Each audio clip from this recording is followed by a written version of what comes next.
Great morning. I say great morning because nobody wants anything good, right? Even though you're a good shepherd, maybe you'll eventually change your name to Great Shepherd, right? Well, my name is Michelle Mott, and I am delighted to have the opportunity to teach you this year's workshop called Advanced Service Excellence Workshop. How many of you were at last year's workshop taught by the SEAs? Did they not do a fantastic job? Woo! Did anyone come in today on their day off? Oh, let's give them some extra appreciation. Wow. Sweet. That's dedication. Did anyone have to work last night? I know you came in. Oh, look at that. We've got one. Look at her. Give her a little extra sugar. I always like to ask about birthdays because I just had one. Did anyone have a birthday this week or is going to have one soon? When's your birthday? Friday. Friday. And who else did we say? Was there another one? Hand over there. Kelly, did you raise your hand? Both of you guys? Well, let's wish them happy birthday on 3. 1, 2, 3. Happy birthday. How about an anniversary? Anyone celebrating a marriage or a work anniversary? Ooh, what are you celebrating? 19 years of wedded bliss. Oh, good for you. Awesome. That's a lifetime achievement. I saw another hand over there. My 1 year is on the 13th, whatever day that is. Good for you. Boy, you're just having a banner day, aren't you? Good for you. Let's give her some appreciation again. All right. Well, this workshop is intended to help us find my remote control. Where did I put it? Oh, I didn't set it up. Isn't that terrible? Hold on. Normally I have this all set up, but I can use this. It's about continuing our journey to become a hospital of choice. What does that term hospital of choice mean to you? Do people have a choice of where they come for care? Yeah. And do employees have a choice of where they come to work? So we want to be that place where people want to come to heal and people want to come to help people heal. We are your Service Excellence Advisor team. I am representing the Fair Queens. My name is Michelle Mott, and my dogs' names are Bailey and Murphy. And we are delighted to have the opportunity to inspire you today. And because this class is made up of a variety of different employees from different departments, we want you to meet somebody sitting next to you that you might not know. You might have seen their face before, but really don't know very much about them. We want you to introduce yourself with the name and the department you work, and then we're going to do a little show and tell. We'd like for you to have something with you. You could be wearing it, it could be in your pocket, it could be in your purse, that is important to you. Show them that and explain why. For instance, I have in my billfold 3 pictures that are important to me. One picture are my parents with my brother. My parents have deceased, so this especially means more to me. My grandkids, I have 4 grandkids from my stepdaughter. I get to be Nana Mick. And this is them when they were little. So I keep those close at hand. So like that, maybe it's a wedding ring, maybe it's a necklace. I've seen tattoos being shown before. It depends on where it is. But I'd like for you to show and tell a buddy something that's important to you and why. I'll give you 5 minutes to do that. So what I'd like you to do is put trust in me, and I'd like for you to bring up your item and place it on this pillow up here, knowing that it might be a little nerve-ending, but know that it's in good hands. I will keep it safely, just like you promised to take good care of your patients when they come. When we take our morning break, you can have visitation, okay? And when you fill in the evaluation, come on down, and when you fill out your evaluation, those are the discharge papers, you can get your item back. So whether it's your cell phone, whether it's your item, whether it's a badge, bring it on down, bring it on down. Yes, bring it on. Woo! I'm gonna rack up some stuff here.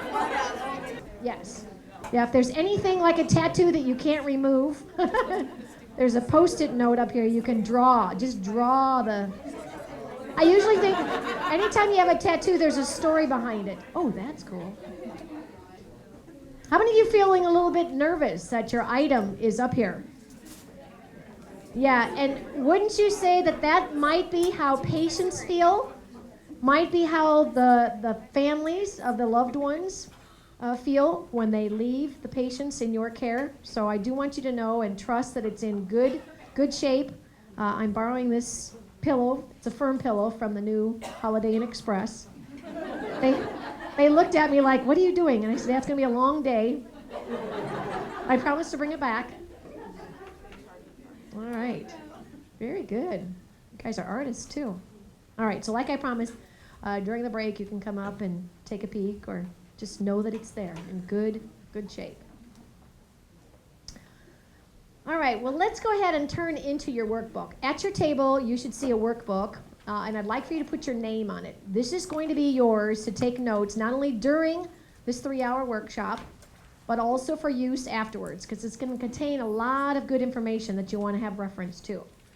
So turn into the first page, and let me make note, on the slide, you'll see a number in the upper left-hand corner. Who can tell me why that number is up there? Yeah, it refers to the page number in the workbook. So if you get lost in the shuffle, you know what page number we're on. So let's turn to page 1 for an overview of what we're going to be covering in today's workshop. First of all, there's 5 dimensions that we're going to explore in this Advanced Service Excellence workshop. The first is called Take a Look at Us Now. We're going to learn about a lot of the accomplishments that you have not only achieved and awards that you have earned over this first year of the Service Excellence Initiative. Second dimension is to look at the patient's power of choice and where are we now. So we'll be taking a look at some of the feedback that you've been getting from your patients. We're going to also take a look at the power of choice. Each and every one of you have a choice of your attitudes each day. Patients also have a choice of not only how they feel, but what they say and what they do, and you can be a good influence to help them. You may remember being introduced last year to the medicine of compassion. There are 4 elements. Last year you learned the element called attention. This year you're going to learn 2 more. Acknowledgement and affection, and I'm going to show you a neat video about a rabbit study. And then the last dimension is the cycle of service for do-its. How many of you know what a do-it is, or do-it team? All right, we're going to talk about that process and a new technique you can use called the cycle of service. Also, at the end of this workshop, like last year, that someone from the Administrative Council will be coming to answer or honor any of your questions. So I'd like for you to tear off actually the last 2 pages of this workbook. Just give them a quick tug and it'll keep the stapler in place. You'll see on page 41 some blank lines, which means you don't have to write your name if you don't want to. This is a place where you can jot down questions that you'd like the Admin Council to answer. Maybe you have some suggestions or some great ideas that you would like to be considered. You can write them yourself, or we can write them actually on a parking lot on one of the whiteboards. So either you jot it down or we'll write it down on the whiteboard. The other page that I had you tear out was page 42. As you may recall, the quote from Ken Blanchard says that feedback is the breakfast of champions. We'd like for you to give us feedback. This being the first time this class was taught, your thoughts about how the content flowed, any suggestions would be important. So go ahead and put your name, department, and information at the top. And where it has the SEAs, that's where you can put my team name, Fair Queens. There are men in here. I know, that's right. And Murphy is going to be mad because he's a male dog too. So on that page, we're going to ask you before the end of this workshop to share what ideas you gained, what you would say about myself and the content, on a scale of 1 to 5, how you'd rate, how valuable you'd rate this training or learning experience. All I ask is if you can't honor me with a 5, that you offer a suggestion. And there are some questions there at the bottom, a little mini survey. Number 5 asks if you'd be interested in becoming a Service Excellence Advisor for next year. What that means is the Service Excellence Council takes a look at, from the evaluations, those that self-nominate themselves. And so if you would be interested in being considered as an SEA next year, circle that. And I know that's not relevant for you guys, but I just am teaching you what to say. We're also curious about your huddles, do-it meetings, and if you have started the app called Everyone's a Caregiver. So that's just a little mini survey. And that is your discharge paper. So when you turn that in, that's when you can get your belonging at the end. So there's a little trick of the trade. All right, so for starters, let's take a look at dimension number 1, page 2. Let's go back into your workbook.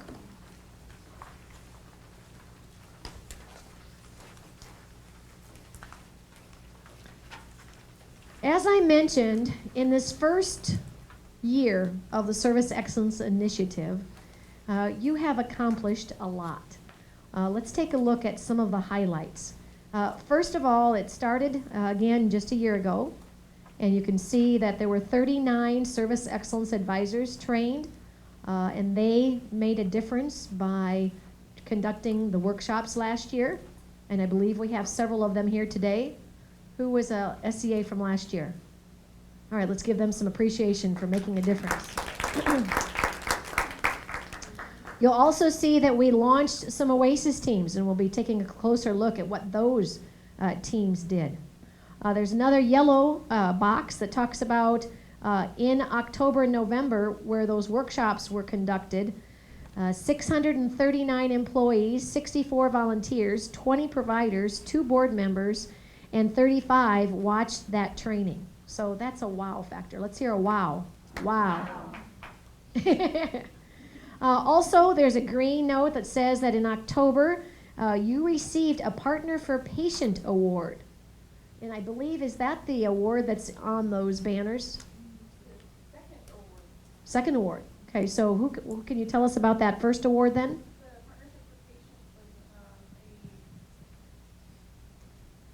The Partnership for Patients was a program we participated in through the quality department, and it was for patient safety and just meeting those goals that they align. That's great. Congratulations. All right. Then the next slide has a little bit more information. There's Kelly. Kelly, Dennis, and who is the other guy with you, Kelly? Steve Eldridge, our chairman of the board. Ah, what was that picture recognizing? Was that accepting an award? The hospital was chosen as the business of the year for the community. Wow, that's another. Let's woohoo that one. That's awesome. So other awards include, another part was the Everyone's a Caregiver, the 50% mark indicating that all employees are expected to complete by the end of this year. So far, 287 at the time this was created. The 47th Annual Distinguished Citizen Awards was at the Business of the Year that you were talking about, Kelly? Yes.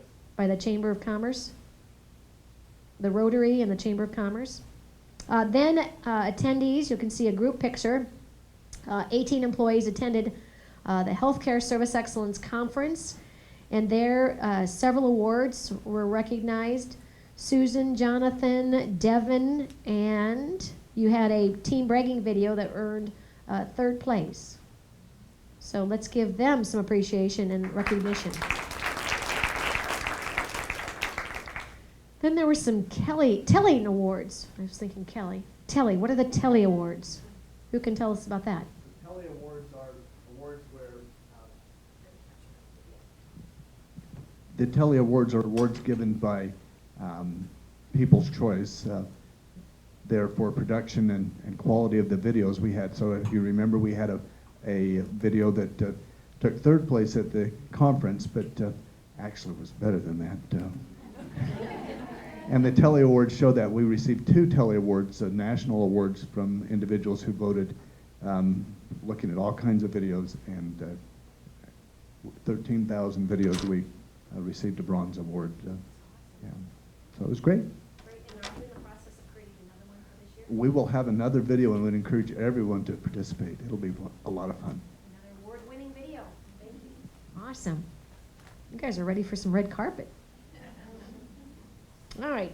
Other items, again, I think, Devin, you mentioned the Patient Safety Excellence Award, so that's the one that's up there with the 2017. 38 Do-It projects have been submitted, and then at your Service Summit in June, you celebrated and launched the 2nd year. Do you think excellence happens with good luck or by chance? No. Excellence happens when you are intentional. So on the next page, you'll see some measures that were intentionally selected to monitor your progress in becoming a hospital of choice. There are two components of being a hospital of choice. First is being a provider of choice, where people want to come to be healed. The second is being an employer of choice. So you'll see for each of those 8 sections, there are some numbers and there's some measures. So let's take a look at the first section. The first section is HCAHPS. Who knows anything about HCAHPS? All right, awesome. HCAHPS is the required survey for adult inpatients to answer, and it is publicly reported. So there are 10 domains. Does anyone know what another name or reference to domains is? Categories, yeah, or I think in your case, sometimes it's key drivers. But those are the categories of questions that are surveyed, asking about consistency. And the choices are not how well, but how often. And there's something called top box. And you might see some measures underneath a column named top box. Who can tell me what top box means to a question that asks how often? Very good, good. What that means is there are 4 choices to a how often. Never, sometimes, usually, or always. And you're striving for always, because that's the only thing that CMS, which is the mandated provider of this survey, reports. So you'll see along the numbers for the first year, your baseline of your top box percent, and then anyone know what PR might stand for? Percentile rank, very good. So what that means is, let's just say out of 100 hospitals, how do you compare? So think of top box as your score, if you want to put that above the column, and PR, which is how you compare. That's the easiest and simplest way for you to think about it. Then you'll see what the goal for the first year was, and then what your actual numbers were as of June 30th. And then given those 2 as baseline, you've set your second year goal and your third year goal. So just out of curiosity, just to kind of see where you're at, what would you say, what was the amount of change in the percentile rank for pain management? I'm going to do a little quiz here. And write down that number on your handout. And it could be a plus or a minus. Percentile rank change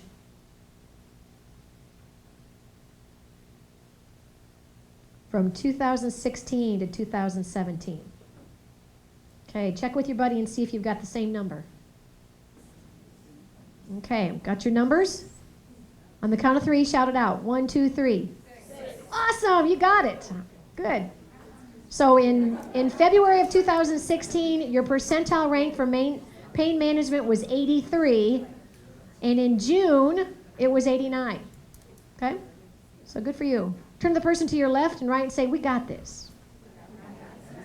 Now let's take a look at the second section. The second section takes a look at patient satisfaction. So different than HCAHPS surveys, there are other areas that have surveys. You can see inpatient, outpatient, emergency, outpatient testing, adult medical group, home health, and hospice. So again, with the same idea of getting baseline data, looking at the top box and the percentile rank, what your goal is for year 2. Those are from CAHPS, okay. Okay.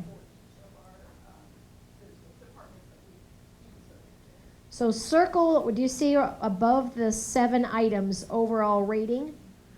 So what Devin is saying is that that is the result from that question on those surveys. Thank you for clarifying that. Okay. Now, let's take a look at some measures for employer of choice. The third section has not yet been populated because it's a new tool. that will be rolled out later this year in December using a internal support services scorecard, and we'll show you what that looks like. So there's nothing to report there as of yet. The fourth section, however, does report the overall hospital average for the employee engagement survey. And you can see done in 2012, again in 14, it looks like it had been every 4 years, but now are you doing it every year? Is that an annual? Because it looks like 16, 17, and 18. So that's important to know how employees feel about their job and their place of employment.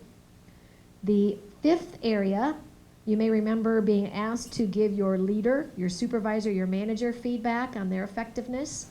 So that reports the Leadership Empowerment Survey results done in March. It'll be done again in September. And then the sixth section is tracking employee turnover. We want to keep good quality employees. We know that in some cases people may not want the change that we're going through, and so they may no longer like or wish or are allowed to stay here to work, because we are wanting people that are committed and engaged in the process. So you can see from a clinical and a non-clinical, and then the overall turnover numbers. And then the last two areas look at the survey done for consumer awareness. And how is this one administered? Does anyone know how the consumer perspective or the community perspective survey is done?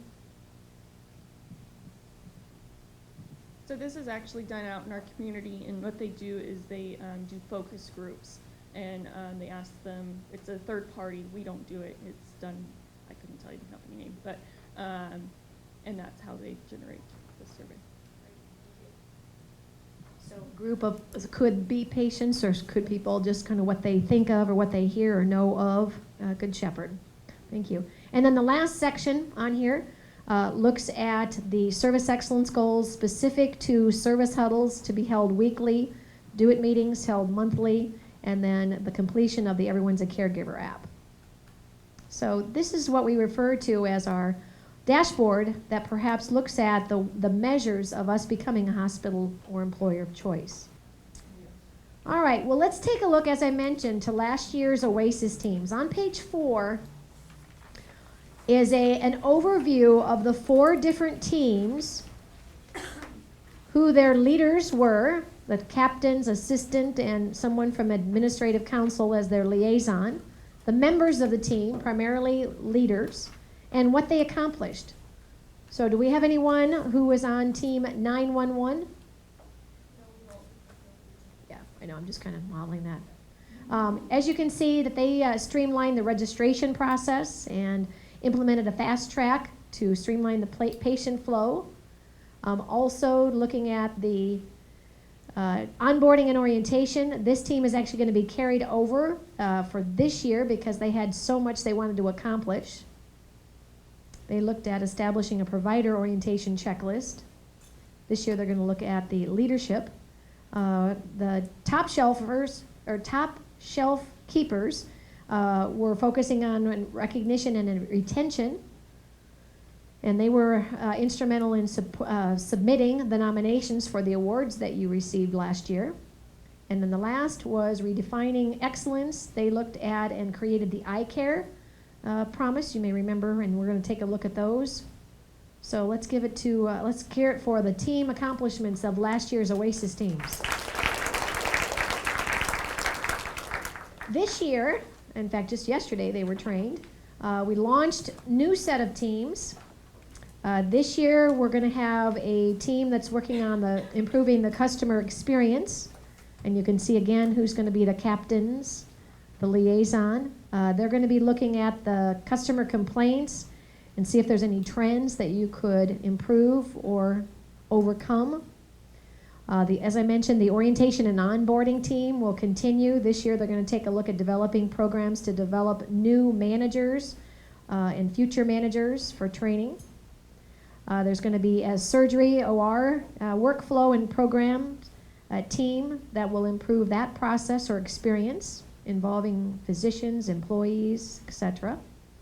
And then the last team is going to focus in on transition of care That happens to be a new measure within CAPS, so they're going to be taking a look at how they can improve that process. And so you might ask if anybody in your class is on any of those teams, and if so, they can share with you a little bit more about what they're working with. Also established is a wonderful group of Service Excellence Advisors, and I hear this year they are fantastic. Would you agree? Woohoo! So again, Service Excellence Advisors are frontline employees from all different parts of the healthcare system, identified to teach these classes and facilitate do-it meetings. So let's give it to the 2017-18 class of SEAs. Woo-hoo. And each has a super coach. Kelly Sanders is the super coach for the SEAs. And then also involved in this process are the last year's SEAs, now referred to as mentors. This group has continued to stay involved in the process, helping coach the new SEAs. And so let's give them some recognition for their continued support and engagement. And their super coach is the Amy Sievert? Awesome, let's hear for Amy. And if you are, by the way, interested in being a Service Excellence Advisor for next year, make sure that you X that or check that on your evaluation form. All right, so that's telling us where we've been. Now let's take a look at some of the components of this initiative that we want to continue to hardwire. When you hear the word hardwire, what does that mean to you? Turn to a buddy, someone sitting to your left or right, and when you hear the word hardwire, what does that mean to you? All right, well, something that we want to hardwire are the weekly huddles. And I want to start off with just an overview of why do it, what it should be consist of, and then we actually want to practice one. So first of all, when you hear the word huddle, what does that make you think about? Yeah, sports, whether it's football, basketball, and why does a team huddle? What are they doing in that huddle? Yeah, making sure that everybody's on the same page. If something's not working, they kind of realign. Or in some cases, if it's a really active, fast-paced game, it's truly a chance for the team to catch their breath, okay? So likewise, we want you to have that same kind of timeout in the course of your busy day. So the purpose is to keep patient satisfaction top of mind. Remind yourself of why you are here. And the format is simple. It's not something that has to have a formal agenda. It's something that you can even do standing up. Why? Why not sit down? Yeah, we want to keep it top of mind. It's typically no more than 10, 15 minutes in length. It could be organized by the team's supervisor, leader, service excellence advisor, charge nurse, attended by whomever's in that area. So you don't have to necessarily try to get everybody there, but it's kind of, let's round up the troops and have our weekly huddle. How many of you have it the same time every week? Does anyone have it more frequently than weekly? Okay, cool. So again, at least weekly. With the goals of reviewing feedback from a variety of listening posts. Listening post is basically any form of feedback. It could be a survey, it could be a conversation, it could be a note, it could be something that you experienced. It's also intended to help create consensus for maintaining those little things that we do to improve the patient experience, the little things. Like when I stay at hotels, it's the little toilet, or the toilet, what am I talking about? Toilet paper, the toilet paper. Yes, toilet training. It's when the toilet paper is folded in the V. Have you ever stayed there? That's just a little thing that's a 1%er that makes an impression. Share new inspirational stories about people that have gone above and beyond. So it's a chance for you to recognize coworkers for maybe somebody who helped you out or you witnessed helping a patient. Maintain a crystal clear focus of maybe a do-it project that you're working on. And celebrate your success. The way that it's done is you can share or read notes. In fact, here's an example. Speaking of hotels, I stayed at a Hampton Inn, and when I checked in, it looked as though somebody had been there because there were a couple of towels that were on the counter. It didn't look like anybody had slept there, but it did look like somebody had sat there because on the chair there was a napkin and it looked like they maybe had eaten an orange. So I went down to the front desk and I told them of the situation, and I said, I don't mind staying in that room because a lot of times they'll offer to move. I said, I just don't want to sleep in a bed that's been slept in. And so she looked up and she said, no, I'm sorry, I don't know what really happened. And so when I checked out, I got this handwritten note. It said, Dear Ms. Mott, I'm sorry about the condition your room was in when you arrived. I gathered the stuff you needed, and I dropped your room rate from $139 to $89. Again, I am so sorry. I hope you have a good rest of your stay. So, good example of what? Customer service and use of their service recovery. Okay, so I now am singing their praises because they made it right. So that would be an example. The agenda for a huddle is simple, threefold. Share good news, and that could be anything that happened to you at work. It could be even something that happened to you in your personal life, with your kids, your family, vacation. Share concern or bad news. This could be something that maybe a piece of equipment is not working. Maybe you're waiting for something to arrive, something that's ordered that's not there. Maybe somebody didn't show up, whether it's a provider or an employee, and you kind of need to regather your strategy.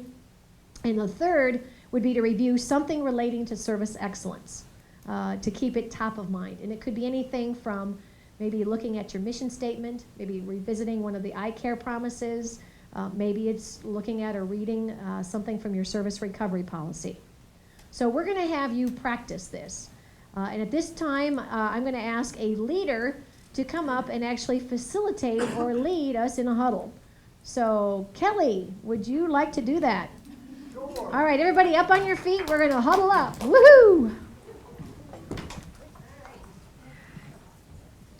Well, good morning, everyone. How's everyone doing?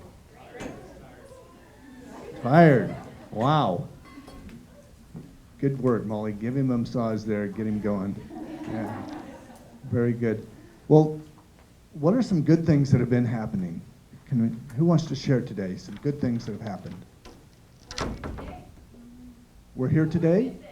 Good day? Okay, what else? The process of this environment is growing stronger and better. Great. The process is growing stronger, getting better. Someone else? Snacks. Snacks. Snacks and food are always good, aren't they? What are some good things at Good Shepherd that you've heard? Some stories or things you've heard about the care provided here at Good Shepherd, or the relationships we have with our customers and patients? Anyone have something to share? I just want to share some good news. Yesterday I had a little 3-year-old bring her tooth in. Wow. And It cost me $10. sure. So maybe you will help the tooth fairy out there? Great. That's really wonderful. What other exciting or good things are happening? Our remodel bricks are going up on that. Yeah, they're getting pretty close on some of that brick, aren't they? I look at those guys out there putting those bricks up in the hot of the day, and I think, I'm sure glad I work inside. Yeah. Parking lot looks a lot better, doesn't it? Yeah, that's great. Yeah. All right. Well, as we look around, it's always easy to see some good things if we just look for them. Okay. But occasionally, some things happen that are not so good. What are some things that perhaps aren't as good that you'd like to share? Things we need to improve on. Looking at the new HCAP scoring. So the HCAP scoring A was a little discouraging. Be a little higher? Yeah. Okay. Yeah, that's not so good. And we'll need to talk about that and see if we can figure out how we can make that better. Okay? What other things have we found that perhaps could be done better?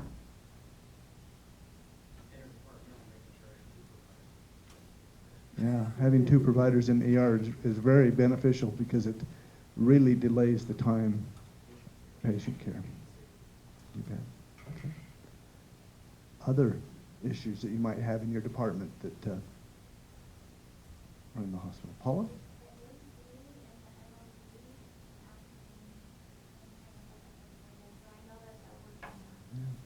One of our SEAs actually is foregoing being here at training so that people can be cool.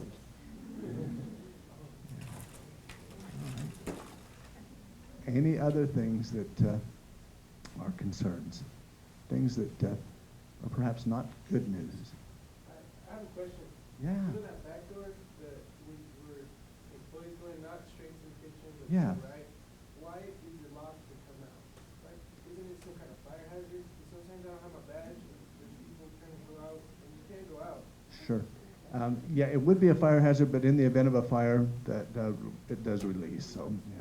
I think it's locked that way for security reasons. We've had things kind of disappear out that back door, and for safety and security, that's why it's done that way.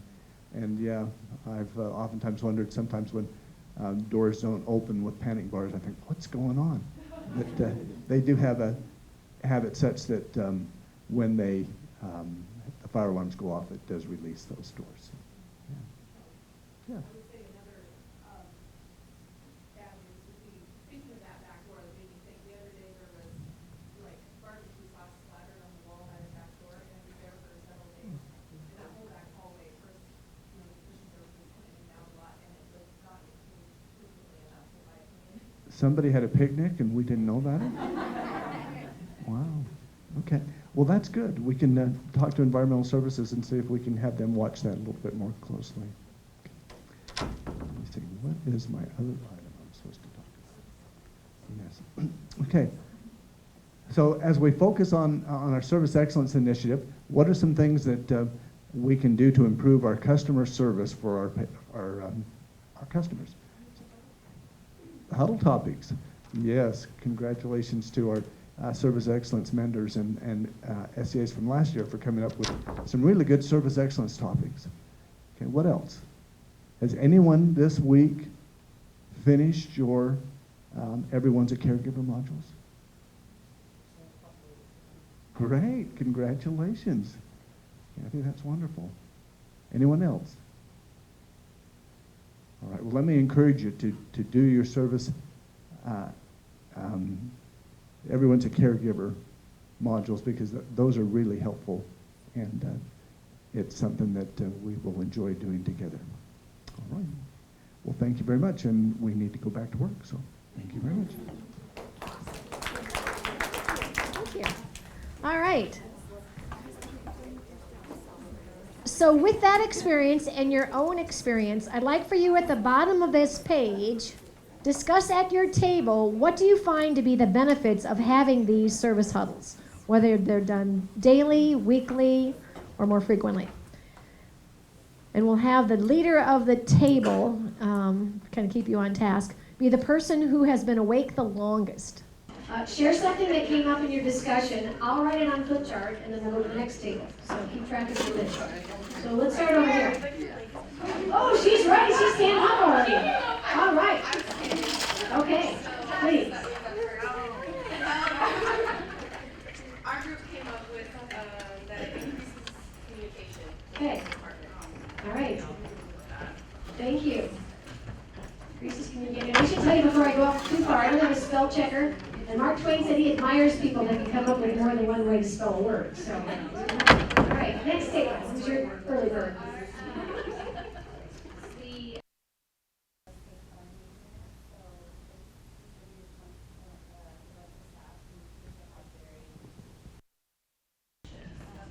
So for those that aren't at the huddle, they have a chance to share. Great, thank you. Next team. Issues that are coming. Okay, so identified issues. And that can also feed into doing projects. Next table. Third. Two-thirds. So with it, even in terms of benefits, we'll certainly believe that it increases our communication. I just want to highlight that each department is very different. So huddles may be very different in each department. But the benefits to it is just, again, communication throughout the staff. So give me an example of what makes it unique, what unique style of the team. So I work in ER. There are times that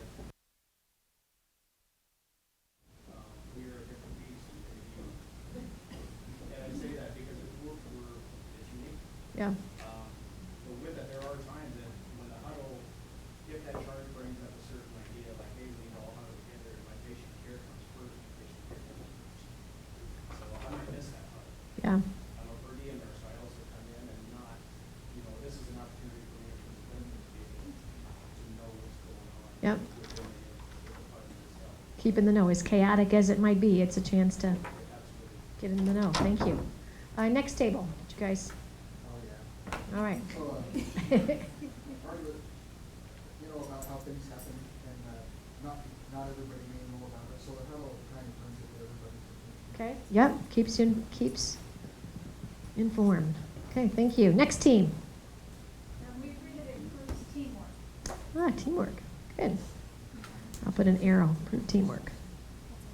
Next team. We put increases morale. Nice. Yeah, a team that plays together stays together. Next team. For us, we have 3 departments that huddle together because we have the same manager, so it kind of brings, and we all kind of work together in those departments, so it kind of brings us all together during the week to figure out what's going on in other departments versus just the one we're working in. So interdepartmental communication. Thank you. And the last team. So, just like resolving issues and knowing what's going on within each department. Okay, yeah. So a great way to identify and solve problems. And do you also do some celebrating? Yeah. We have trivia at ours. Trivia. That's clever. It makes it fun. So some trivia, some fun, humor in the workplace. All right, good. Well, again, we encourage you or expect you to continue this because communication is at the core of any solid team. I think what we'll do is we'll take our break now, and when we come back, we're going to roll up our sleeves and dig deeper into the surveys. Okay, so let me check in with you as my customers. How is the room temperature? A little cool? All right, well, we'll see if we can do. If not, go outside. Feel free to go outside and warm up a little bit. How's my pace? Am I going too fast, too slow, just right? All right. So by that clock, we'll take about a 12-minute break, so we'll come back at 1:45. All right. Well, we left off hardwiring the huddles. And what we want to do next is take a closer look at some of the surveys that you use. So on page 8, from discharge dates of July of 2016 to June 30th of this year, so a full year, you will see for each of the different domains what the questions were. So let's take a look at what I mean by that. First of all, the overall statement there is not on a consistency basis. It actually uses a rating of 0 to 10. And remember before break, we talked about only top box is measured. Okay, when it's how often? Well, when it's a 10-point scale, top box is responses of 9 and 10. Okay, so there's a little difference there for the definition of top box. But you'll see NRC, which is the company that facilitates and documents your survey results, indicates where the 50th percentile, where the 75th percentile is at, and where you currently are year to date. And it is color coded. Okay, so what that means is blue scores means that you are significantly greater than whatever's the measure. Green is that you're equal to or greater. Yellow is the scores less than, and red scores are significant less. So what colors are we looking for? Blue. Okay. Yeah, blues and greens, exactly. Which is, when we look at it, there's a lot of greens and there's even some blues on there. If you can see where the first section of numbers, there's 4 columns of numbers, and then there's a little bit of a break. And then when you go to the next set of columns, one of the things that I always have to remember is it doesn't go from earliest to current. It actually, the most current results are in that second quarter 2017. Okay, so our most current data is blue, the previous is green, and then previous to that was yellow. So what does that mean? What are you trending there? You're improving, okay? So good for you. And then the next section talks about for each of the different domains, and the domains are bolded. So care transition is a domain, cleanliness, quietness is another domain, and underneath each of those headings are the questions. So for instance, under care transitions, there are 3 questions. Does everyone see those? One question is, during this hospital stay, staff took my preference and those of my family or caregiver into account in deciding what my healthcare needs would be when I left. Discuss at your table for 1 minute. What might that mean? Transition of care is important. What might that include? So if you were a patient answering that question, what would they be thinking about when they answer that question? 1 minute at your table. All right, could somebody give me, in their perspective, what that might mean? What would that sound like? Or from a patient's perspective or their family members, what would that mean? I think it would mean the staff is asking the patient questions about their own situation rather than just telling. Okay, yeah, really finding out, when you leave here, what are you going back to? You know, are you going to be home alone? I know when my mom had her knee replacement, they actually had somebody come out and evaluate their home because mom was 70, I think the first time she had it was 75, and dad was 89, so they were 10 years difference. And they wanted to make sure that they had little to no stairs going up. And so they recommended actually for transition of care that she stay an extra 5 days during her physical therapy. So that's part of that, you know, not just discharging them, but paying attention to what would they be going to for their healing. And then as you can see on the next page, continued information about the domains, pain management, communication about meds, discharge, overall rating, and the how would you recommend is again another 10-point scale. So what did I indicate were top box responses? Very good, you guys got this. So just to know again, these reports are coming directly from NRC, which is your survey vendor, and it reports your progress comparatively to their database, and what's the 50th, 75th percentile, and then the second set, and again going from more right to left, are your trends. So when you see yellow to green to blue, that's what? That's good, okay? So I want you guys to feel, yeah, that's great, exactly. That's always what we want. But as Devin mentioned, know that the competition is also improving. So it's a moving target. You can't rely on your past success or continued improvement. You have to continue to strive for the best. Any other questions on the HCAHPS data? Do the scores reflect any ways that the patient may be putting on their card a little worse than what actual care that they were given? Okay, great question. In fact, one of the things that you will be given at your table, Devin is going to look into those, are some additional survey questions. So besides the HCAHPS, and HCAHPS is given just to those that were adult inpatients, there actually is an emergency department survey. So we can take a look at that and identify what kind of questions that are pertaining to their experience. Because you're right, an emergency patient experience might be different than someone coming in for a scheduled procedure. Okay? Thank you. Any other? So Michelle, real quick, so in terms And I'm going to have you use this just so it's recorded, if you don't mind. Thank you.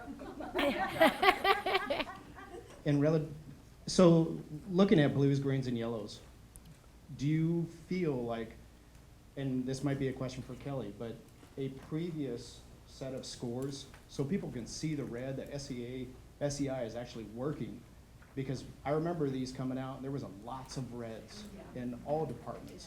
So it's not just in one singular department, but just to showcase that in comparison, that yes, we are making the steps forward to make progress. Yeah, absolutely. So give yourself a round of applause.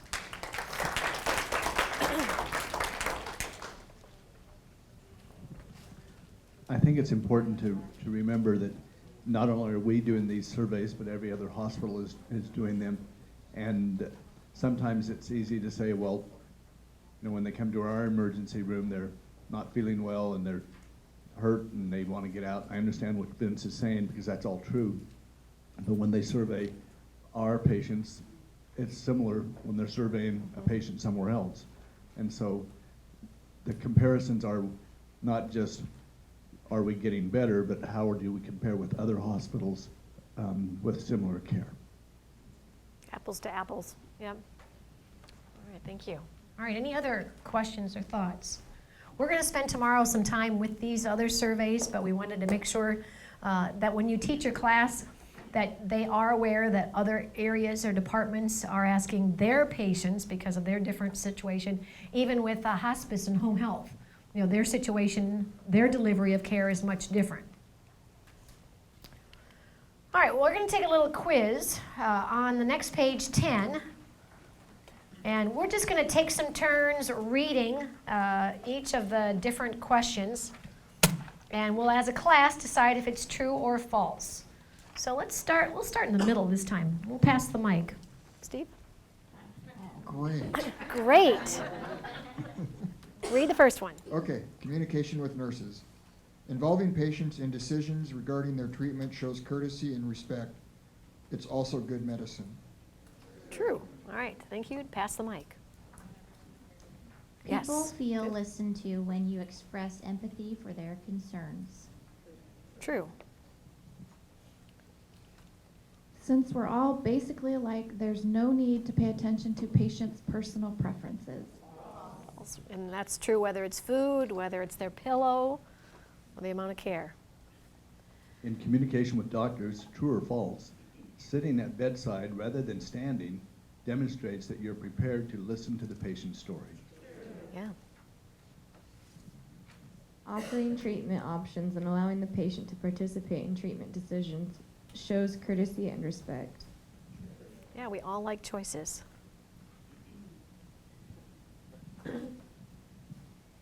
Using complicated medical terms reassures the patients that you are up to date on the latest procedures. Yeah, complete opposite. Use terms that they understand. Okay, we'll pass it back this way. Here you go. Jessica? Responsiveness of hospital staff. It's a wise policy to test for patient familiarity with call light and intercom functions. Yeah, and sometimes it's the family members that will use it because the patient may not be able to. 8. If we don't respond as quickly to the grumpy patients, they'll get the message and shape up. It could only be that easy, right? Number 9, Vince. When hospital-wide standards for response to call lights are set and adhered to, patients feel a greater degree of comfort and security. Yep, thank you. Physical environment. If we're short-staffed on a weekend, it's okay that the bathrooms are not cleaned. No. In fact, when do most visitors come? Yeah, nights and weekends. So you need to make sure that you're particularly careful during those hours. 11. Reducing the noise level on the nursing floor is everybody's responsibility. Absolutely. A housekeeping staff member that asks the patient what else they'd like tidied up sends a message of care and concern. Yeah, because we all have different opinions or definitions of clean. 13. Pain control. Pain control. Nurses should be able to educate patients about the difference between total absence of pain and pain management.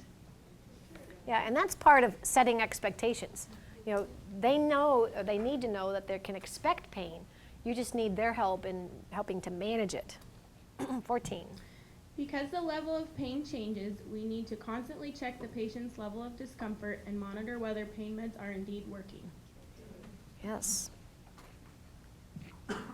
Nurse staff should be prepared for pain management in children. Yeah, in what way could you do that? Can anyone think of a tool that you use for that? Yeah, the smiley face. Thank you. Next section. Communication about medicine. It's wise to regularly ask patients if they have any questions about the medications they're taking. Yep. Asking patients to describe in their own words what each medication is for an excellent way to be sure they do know. True, yeah, because sometimes when they add a medication, it can cause a reaction. 18. If a new medication is prescribed, there's no reason to worry the patient with information about any possible adverse reaction. Right, for that same reason. Next section. Discharge and information, true or false. Before discharge, staff needs to prepare patients to take care for themselves physically and emotionally. Yeah.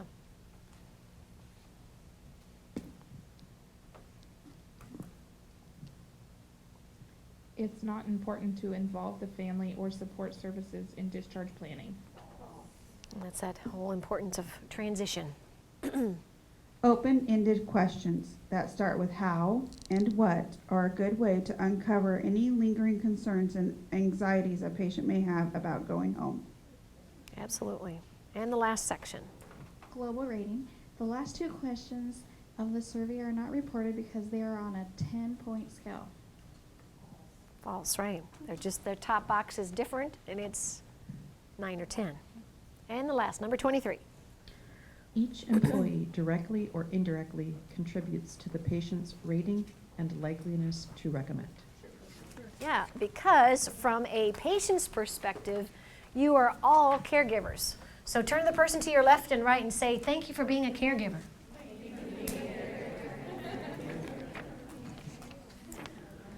All right, and thank you all who did so nice with a microphone and read those statements. Page 11. In addition to the scores, you can also learn more specifics from what some of the customers are saying about you when they write in comments. So let's ask, we're going to ask this side of the room to take turns reading, one of the positive comments or a negative comment. So we're going to start here with Marcia. Either side. You want me to read the whole thing? No, just read one of the paragraphs. Me and my family were just totally impressed with the day shift surgery nurses, not only to me, but treating my family so nicely when my surgery went longer. Thank you. Pass the mic and someone can read on the other side of the column.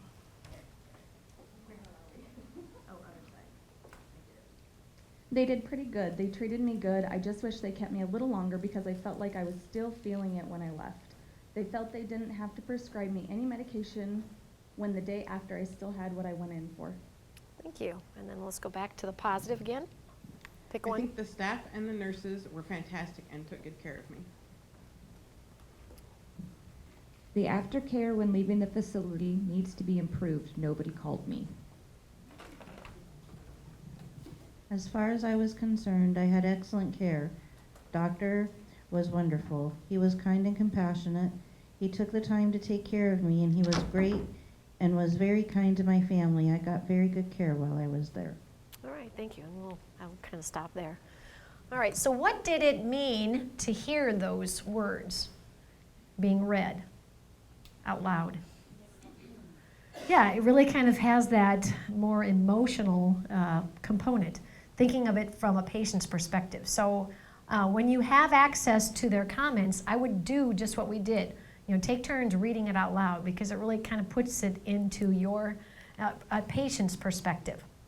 And then at the bottom of that, you'll see from the survey, different surveys, how many were positive, how many were negative, and then how many of the comments had both kind of a positive and a negative. And so you can see the comparison from 15 to 16 to 16 to 17. All right, so speaking of surveys, there's also some for employees. On page 12, do you remember taking the workplace engagement survey? That was done, my understanding is you do that on your anniversary date, is that right? Or is that all done at the same time? Okay, okay, all right.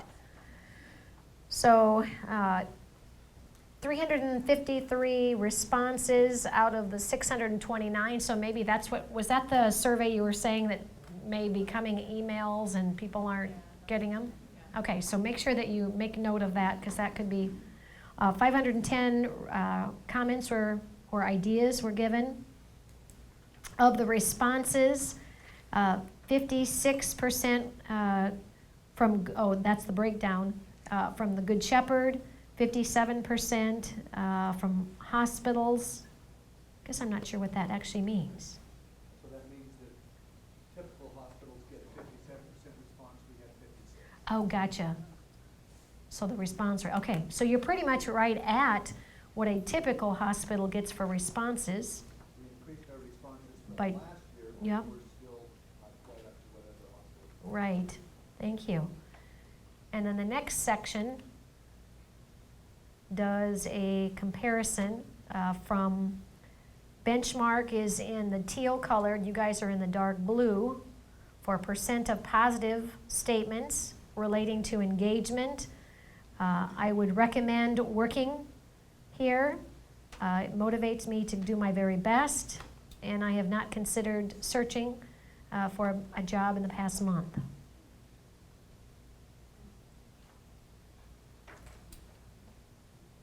And then some factors that also are neat to hear. I love my job because, let's have a couple of folks at this table read some of those comments. Yep, you can just pick out one of them. I am treated well at Good Shepherd. It is a pleasure to work with such an awesome team. I also appreciate the level of flexibility my manager allows us to have with our work schedule. Thank you. I'm encouraged to be creative. In general, I feel very supported in my job and endeavors. The team I work directly with is awesome, and the majority of Good Shepherd employees are great to work with. I love working with the patients, and the nurses on the unit are extremely supportive. It gives me time and flexibility to have a good work-life balance. It has a good pay for my services. Nice, thank you. All right, well, that's good. All right, so again, that gives you an idea of what matters most to the employees so that you can be the place where people want to work. On page 13, another tool that's used to give leadership feedback is the semi-annual Leadership Empowerment Survey. So you can see in 2016, the first time it was given, compared to more recently in 17. You've had more responses this past go-around, from 304 to now 494 participants. And again, measuring consistency in those 12 different areas. And then looking at the overall rating at the bottom, number 13, the overall, I rate my working relationship with my leader. And you can see that the excellent score, very good, and combined is a total of, trying to do the math, 72. And with more participants, that's a good sign. So there is still some development opportunities for leaders. But what I'd like to do is ask any of the leaders that are here to share with us how you've used this feedback for your own personal effectiveness and with your team's relationship. So Kelly, or Amy, are you a manager? Okay, so Kelly. So we've asked all of our managers to share the information they receive here so that, and to ask for feedback. So my boss specifically had a special meeting with all of his reportees and went over the scores, showed us what they were, asked for feedback and input. Sometimes it's difficult to give that feedback in a group setting. Oftentimes an invitation to do it individually. Sometimes individually may be harder, it may be easier in a group setting. But I think the majority of our managers do want to make improvements when they have warts, and this is an opportunity to identify it. And I think one of the things about the survey is that it sometimes we do not see our own warts. okay? And so it gives us an opportunity to have people give us feedback and then to do some self-introspection as to, wow, I didn't realize that people perceive me that way, and what can I do to improve that? So we have had some concerns that not all managers have been open in sharing that information. We hope to do better and encourage managers to do that. But the first time, the scores were just given to the managers. The second time, they've been shared with other people. And it'd be nice if we could get to a 360-degree feedback so that it can go both ways. Great, thank you. You know, and we forget, leaders are people too. You know, and so anytime you get feedback that's less than positive or at least not congruent with what your intentions are, it can be painful. So part of that is becoming a mature, learning organization where the culture is as comfortable to share positive feedback as it does to feel like you can offer suggestions without being resented or taken personally. And then the new tool that we talked about launching this year on page 14 and 15 is an internal support scorecard. And the purpose for this is to improve internal customer service. We forget that we put so much emphasis on taking care of our patients. We need to give and honor the same degree of respect and communication and positive communication with each other. It's going to engage all the staff in giving feedback and making suggestions for improvement between departments. So the way you can see that it's created is for each department, you're going to rate their consistency in the area of timeliness, telephone, quality of service, professionalism, and attitude, and overall. Each department will be given collective feedback. So it's not individuals giving feedback. Again, it'll be more like maybe during a do-it meeting, maybe during a huddle, probably not a huddle because it would take too long, maybe during a department meeting. But you fill it out collectively, so each department head will submit the feedback. And the reason that we do that is we don't want it to be about popularity. Yesterday when I was talking to the leaders and we were talking about managing relationships, and I asked them, and I'll ask you, do you have to like everyone you work with? No, it's not about how well you like someone, but you do have to accept them and deliver the best possible service to each other.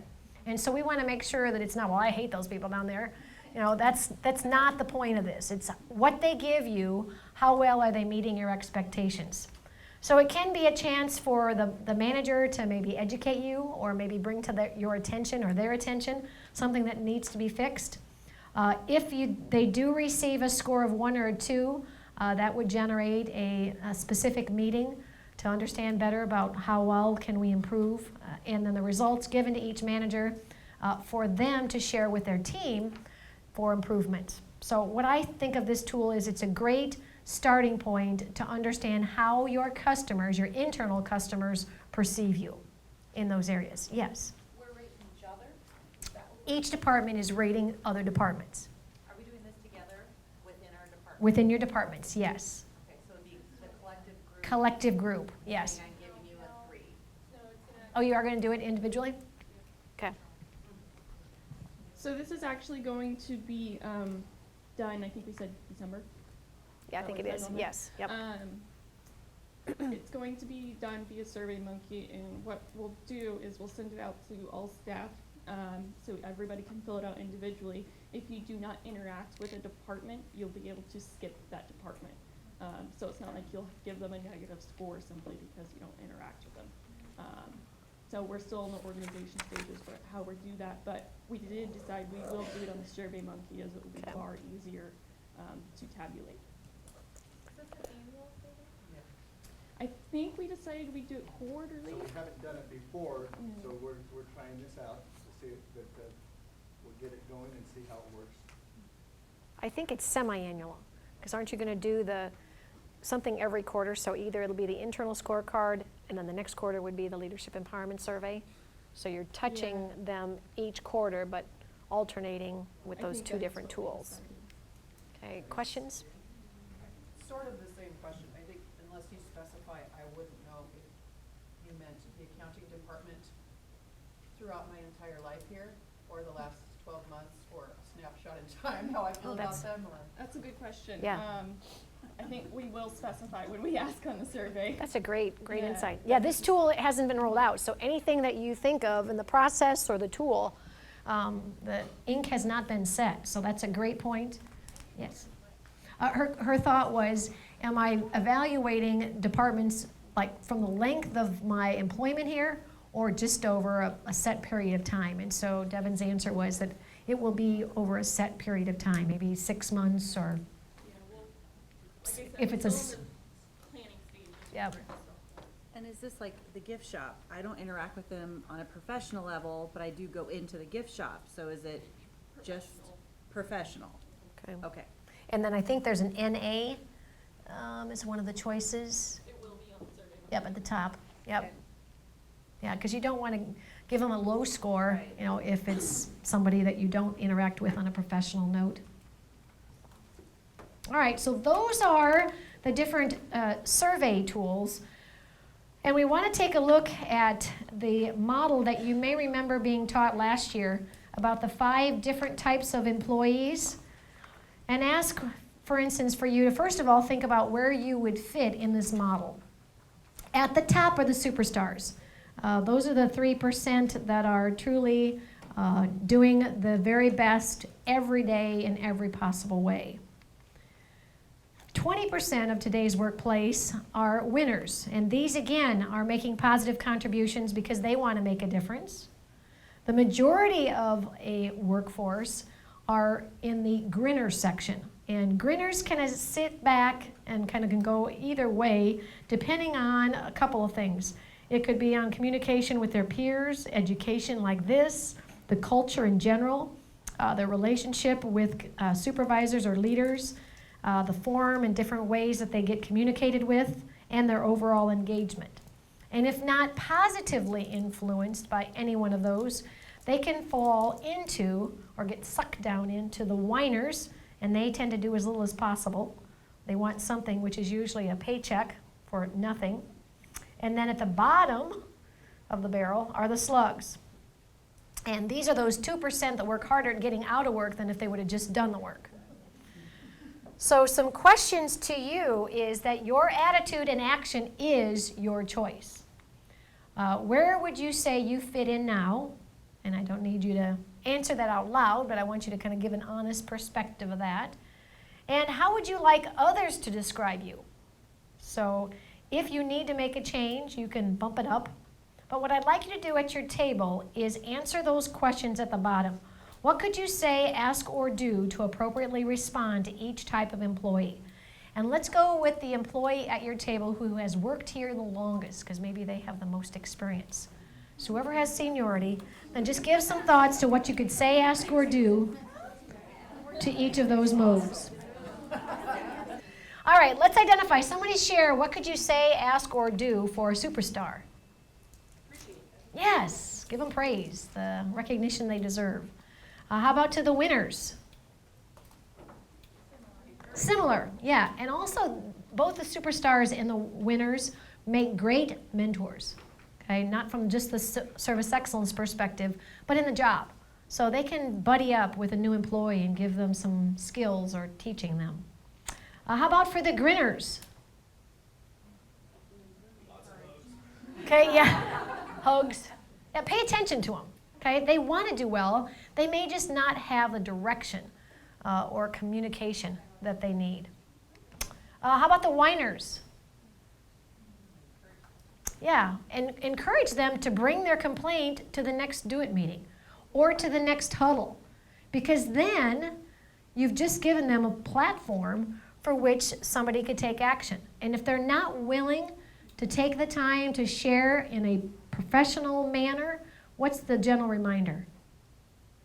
Yeah, keep it to yourself. Okay, if you're not willing to make it a productive and identify the problem for a solution, then you're just wasting my time and your time. And then how about the slugs?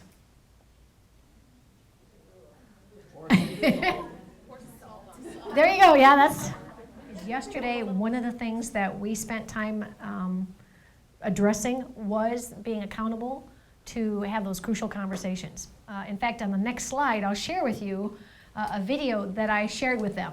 And you guys can decide if you think it's relevant to share with everybody else. It's called Who's Sinking Your Boat?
Lots of interesting statistics about today's workforce.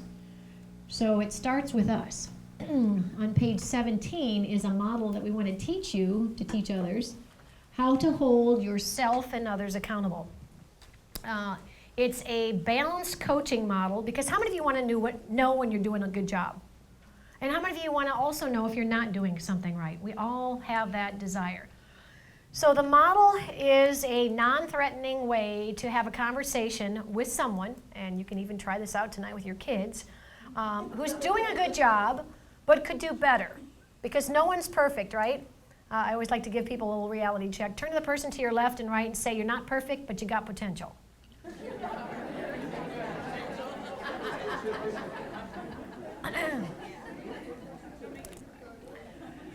All right, so the model has some simple steps. First of all, you use their name and you look directly at them. Why? Yeah, it shows you're focused and you want to personalize this. Okay, it's not just a flippant comment that you just thought about, but you gave it some sincere and genuine thought.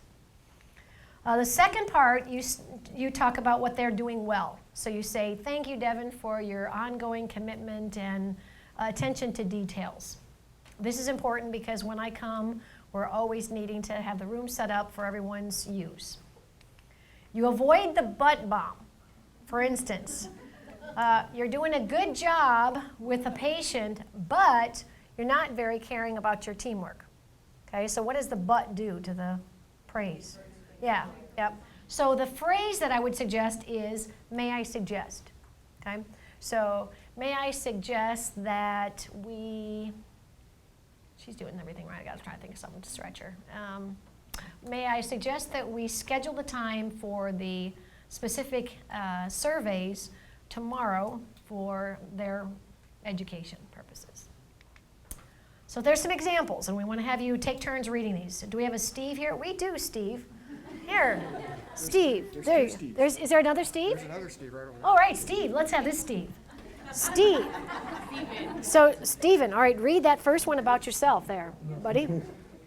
Steve, thank you for your support as a service excellent advisor. This is important because it helps me fulfill my responsibilities. May I suggest you let me know of any scheduling conflicts that impact you of our department? Okay, so how would you feel if that was given to you? Not bad, huh? All right, do we have any Kims? We have a Kim. Awesome, this is perfect, this is perfect. All right, give yourself some feedback. Kim, you are very calming with patients and their families. It is important to them to trust you and feel comfortable under your care. May I suggest you show your coworkers the same degree of patience and compassion? There you go.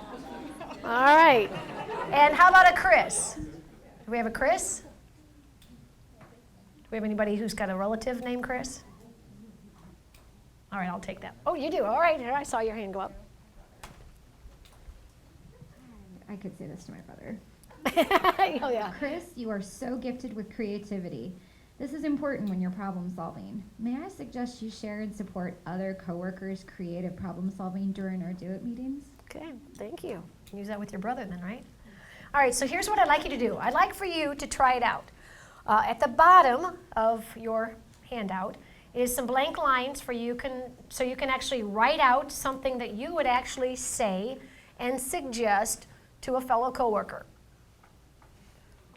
And if they're at your table, or if you don't want to know who they are, you can use their initials. But think about someone who maybe is either a winner who could do better or needs some encouragement. Maybe it's a whiner who's got some good qualities and you need to cite those and then offer some suggestions. Or maybe it is a slug who does exist for a purpose and just maybe needs to be reminded of that. So let me give you some time now to jot down, start with their name, and then describe something that they do well. So you could start off with a thank you, or you are gifted at. Start with a compliment, and then move into the suggestion, not with the but the may I suggest, because it's a question you're asking. You're not telling them, you're asking them. People don't like to be told. They like choices. And then I'm going to have you buddy up. So it's not a table exercise. This is just turning to somebody, and I'd like for you to read what you just wrote. Now, if you want to change the name to protect the guilty, you can do so.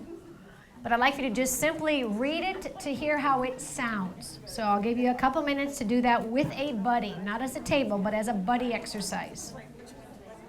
How did that sound? How did that sound to you when you delivered the message? Non-threatening? What's that? Superstar? Okay. Encouraging? Okay. How did it sound when you heard your buddy reading it? Would you receive it well? Okay, yeah. So again, remember, it's a non-threatening way to acknowledge the goodness of someone and encourage them or coaching them to do something just a little bit better. So I would encourage you again to practice this model not only with your coworkers, but you can try it tonight with family members.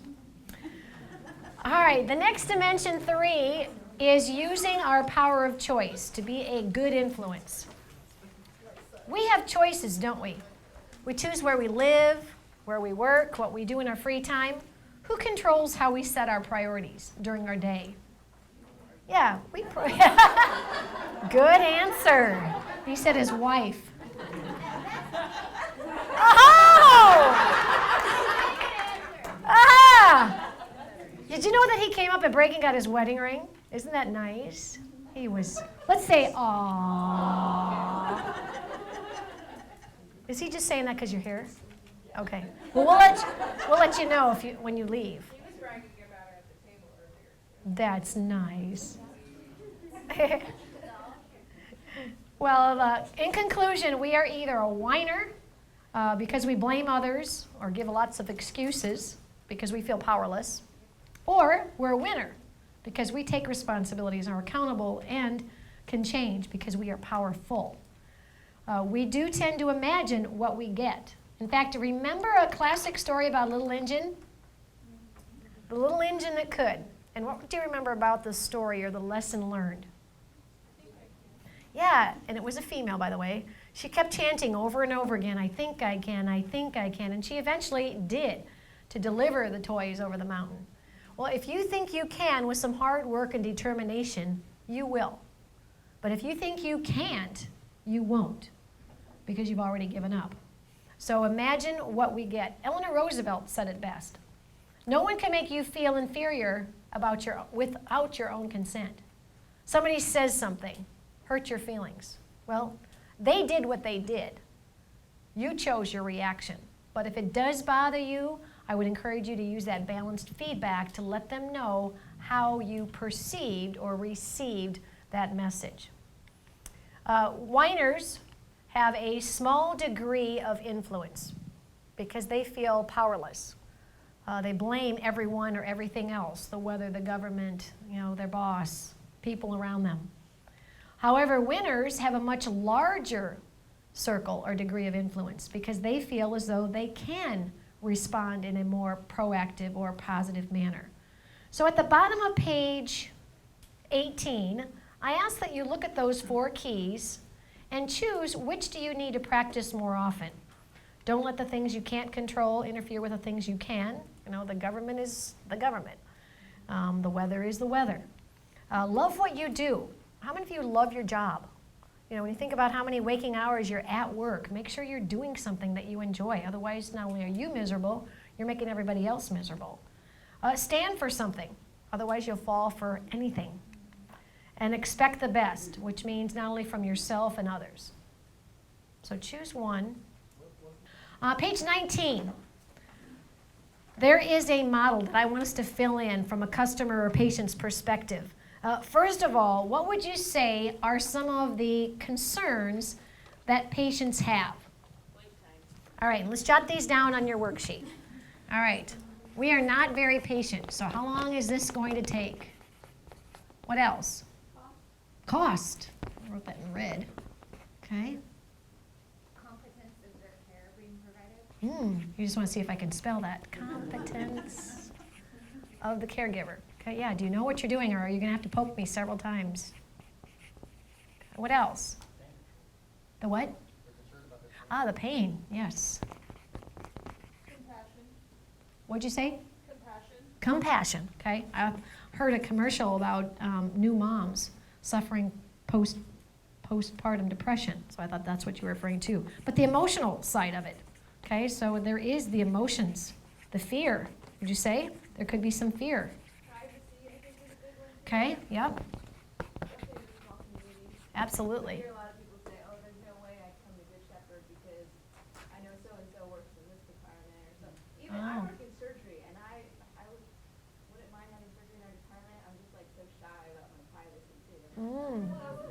Okay, so then we can add confidentiality. So that's a big thing. Can I trust you that you won't keep my issues? All right. What's that? All right. So how coordinated or how well will the team of my caregivers communicate? Ah, food, yes, indeed. How's it going to taste? The reputation? What do you mean by that? Well, like, sometimes you will take into account what other people think before you make a decision. Yeah. Kind of like Amazon, where you read The reviews. Yeah. before you try them. Absolutely, yeah. What do your neighbors say? What do your coworkers say about the place? So as employees, in what ways can you, or what could you say, or ask, or do, to be good influences to address, or at least accommodate their concerns? Okay, have you heard of the manage up? You know, when you build up your coworkers, oh, you are in for a treat. I'm leaving now, I'm going to go home, but so-and-so is going to take great care of you. Acknowledge their concerns. Okay, yeah, don't discount them. You know, it is scary. It is overwhelming. It's confusing. Healthcare is extremely confusing. Be honest. All right, yes. Even if it's going to be a wait. In fact, I was recently with my boyfriend's mother in ER, and I took a picture of the whiteboard they had. She was waiting for some test results, and they checked on the whiteboard that would to expect an hour and a half before they would get the results. And I thought, wow, that's really managing. They didn't just say it, but they check marked it, so if anybody would come in and out of the room with her, we'd know, and I think they even wrote down the time that they wrote that. But they were managing expectations. Oh, do you really? Awesome. Good, great best practice. Share stories. Okay, yeah, share your own stories because you're human and you make a personal connection with them when you do so. And what else? Ask them how they would like. There you go. Don't be afraid to ask what they would like. What could I get you? Okay. All right. So at the bottom, based on this exercise, how might patients benefit from their emotional needs being tended to? Okay, yep. And why is being comfortable important?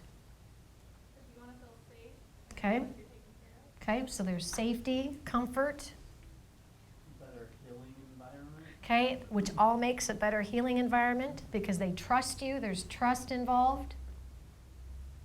So are you ready to walk a mile in your patient's shoes? How many of you have ever been a patient?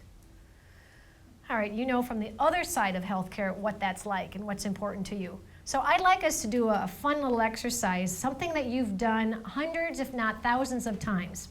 And that is write your name, sign your name. So I'd like for you to find a blank spot on your handout, and rather than use your dominant hand, I want you to put the pen in the other hand. Now sign your name.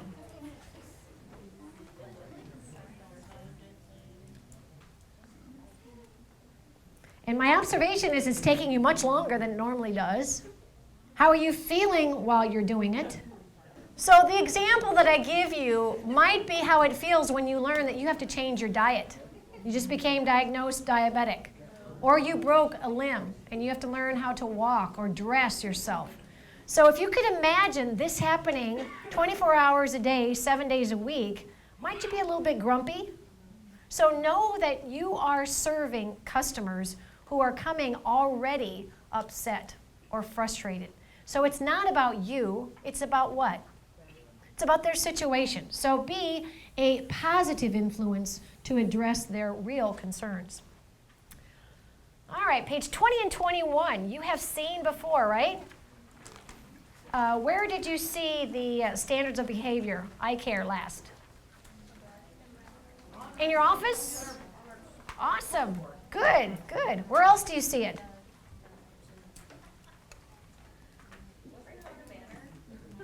Was it in the hallway somewhere? Okay, good. Doctor's office? So what is the purpose of your eye care standards? Okay, to know what you stand for when you're here.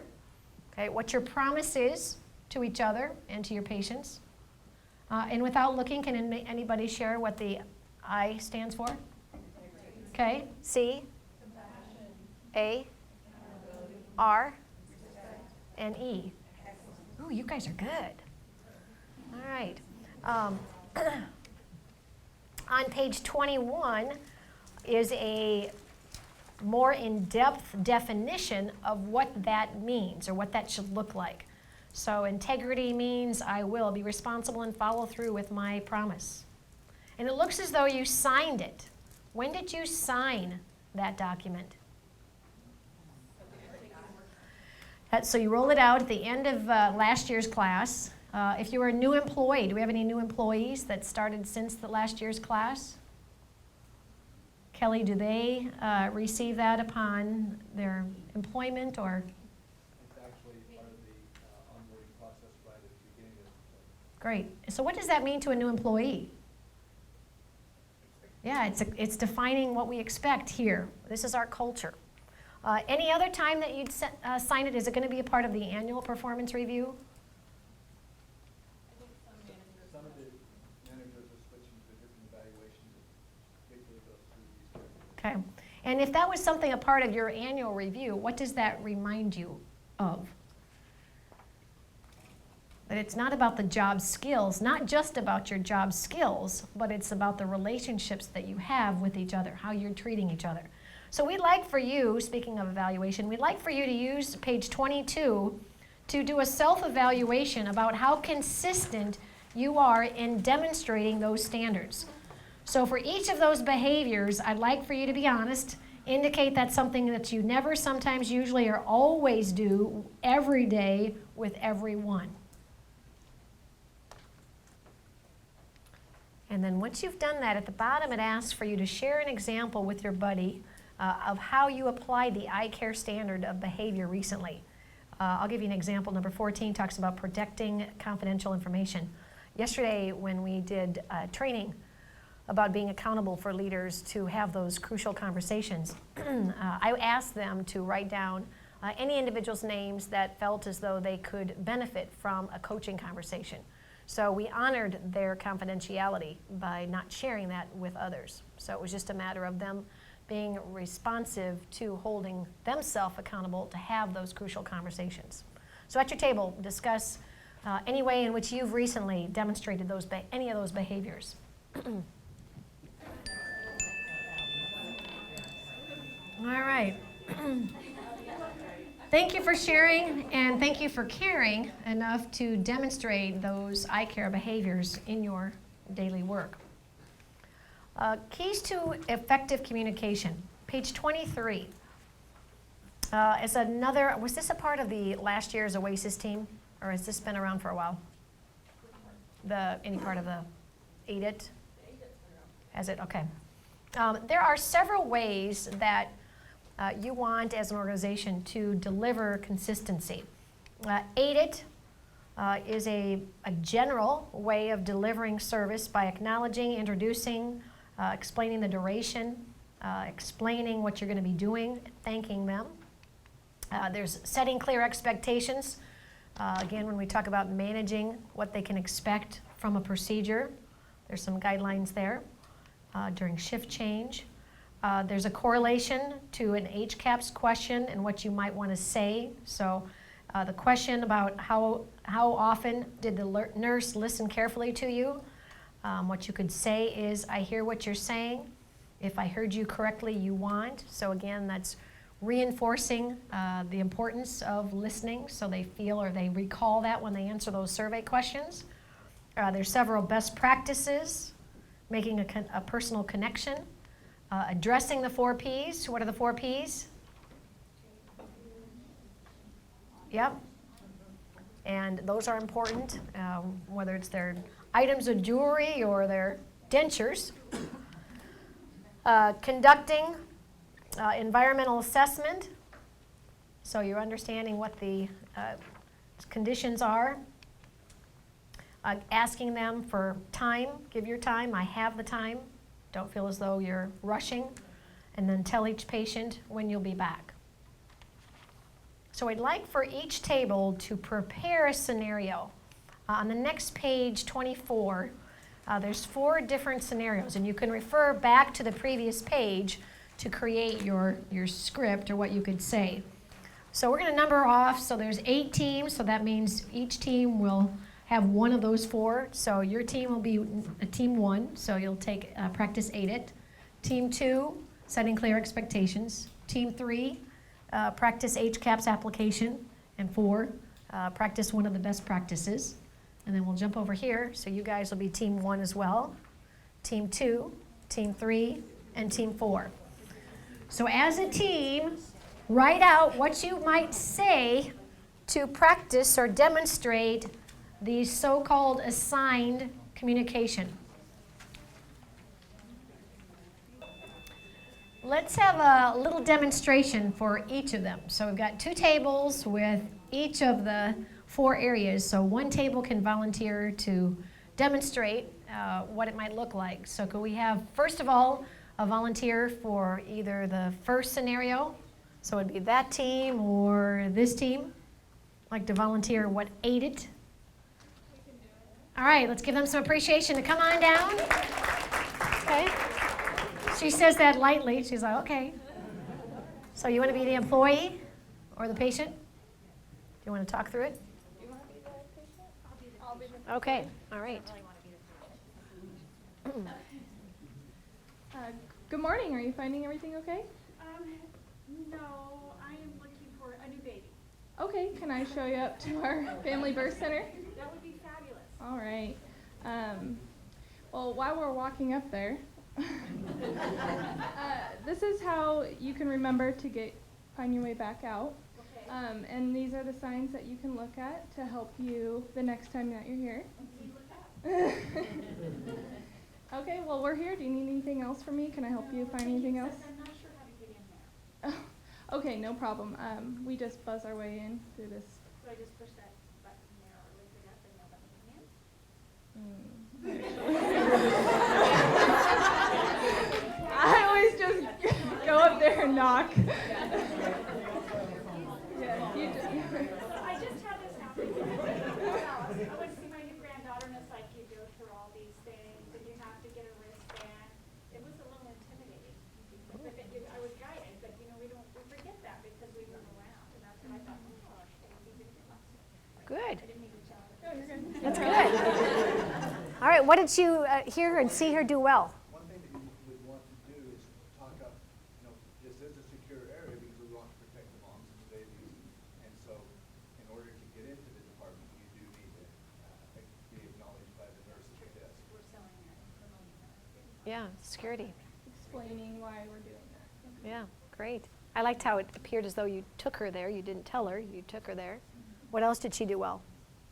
She approached someone who was lost rather than just letting her Nope. pass by or making her ask. Yeah, all right. The other thing that we talked about was making sure they knew how to get out, how to find your way back, because when you're new to the building, people don't know to look up to find the directions or find the cafeteria, and you can be a little disoriented. So making sure they feel comfortable with going back. Explaining the signage. And another thing that we discussed was that not all employees are actually familiar with all the departments in the hospital. If you work in one area, you might not know where the women's center is all the way over in the plaza. And so maybe familiarizing ourselves. Yep, that's good. Great. Let's hear it for a nice job. Hi. No. What's your name? Lindsay. Lindsay and Polly. Thank you. Volunteer for the second scenario, setting clear expectations. Which team? I'm the patient. Okay. I'm hungry and my gallbladder hurts.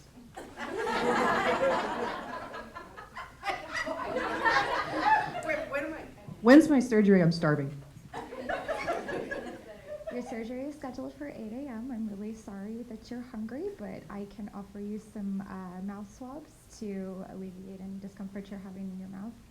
And we will try and get you in as soon as we can.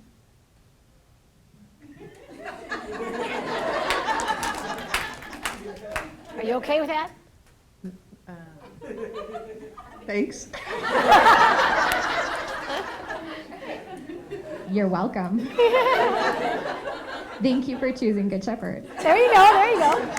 All right, what did you see her do well? She at least made an offer. She was hungry and explained the reason why she couldn't have anything to eat. And you might want to be a little more specific with the time. We'll get you in as soon as possible. You know, you could say, I anticipate, or given what the schedule is this morning, we anticipate you should be in no later than. I know that that's kind of scary, but how many of you have ever been on a call and they say, your approximate wait time is 3 minutes or 8 minutes? You at least know what to expect. So let's give it for them. Practice an HCAPS application. Team 3. All right, well, I saw a hand come up over there. Let's give them some encouragement to come on down.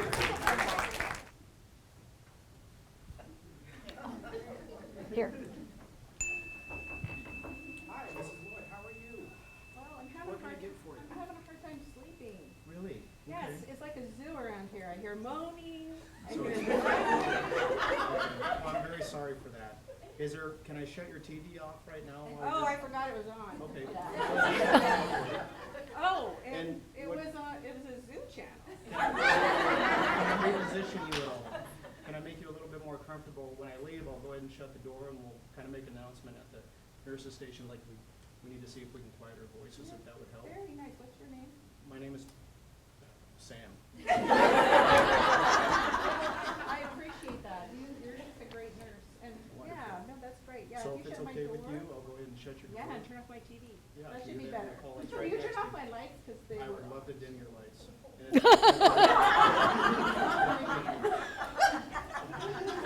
All right, good for them. Boy, lights, camera, action.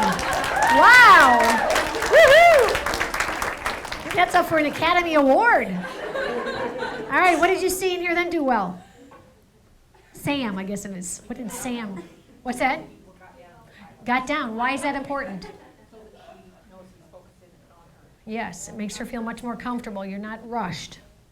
Anything else? Options, yeah. Could I? I will. Okay, great. Awesome. And then the last one is to practice one of your best practices. Teams 4.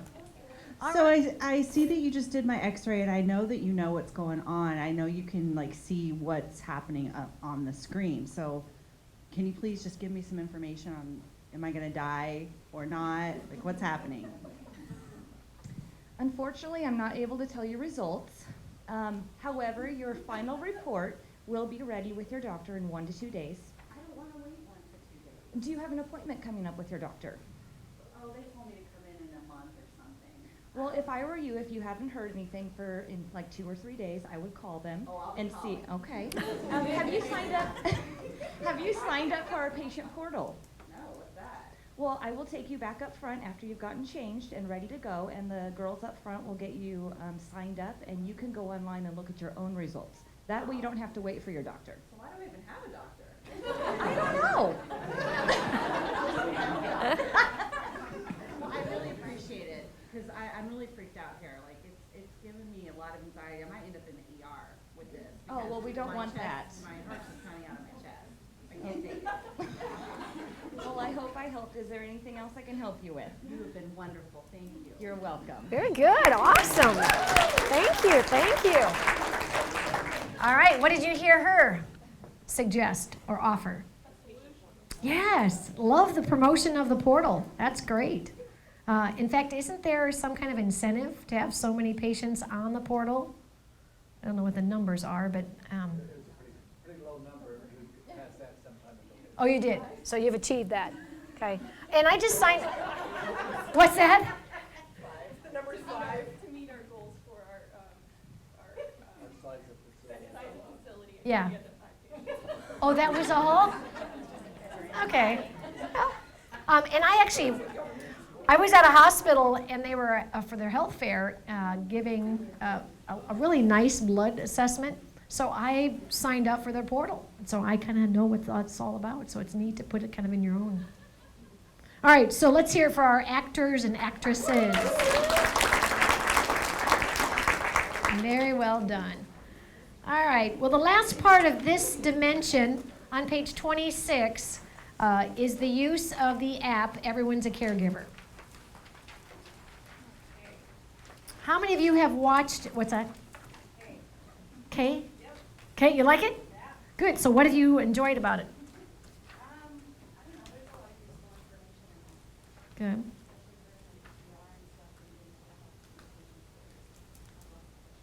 Okay, good. And the idea is to have everyone complete the HCAP skills for everyone by when? December 31st. Yep. At your table, describe a best practice that you picked up off of watching the Everyone's a Caregiver. It doesn't have to be any particular area, but describe a best practice or an idea that you picked up from the app.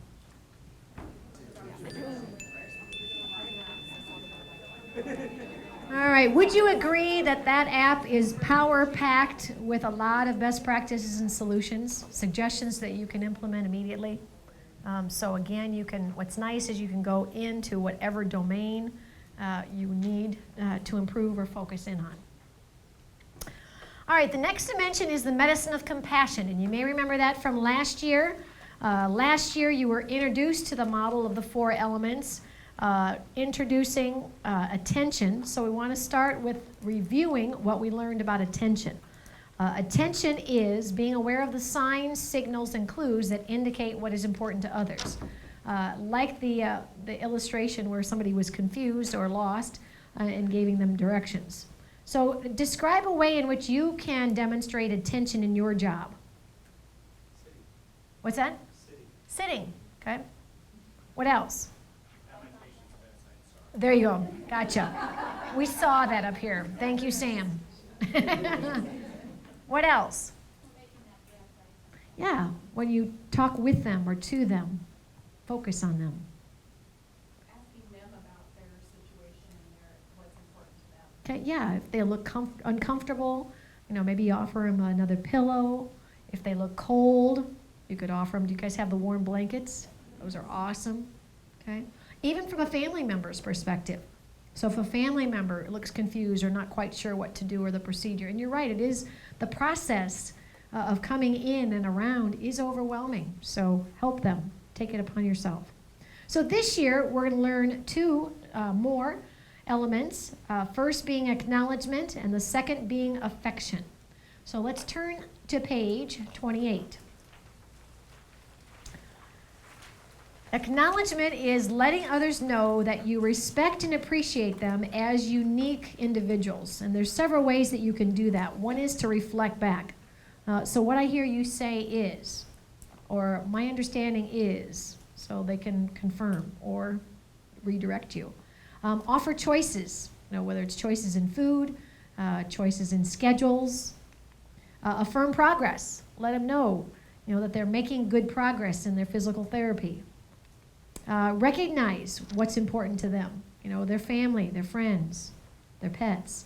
Listen to what they tell you or what they express concerns. Help people, not only patients, but their loved ones or their friends.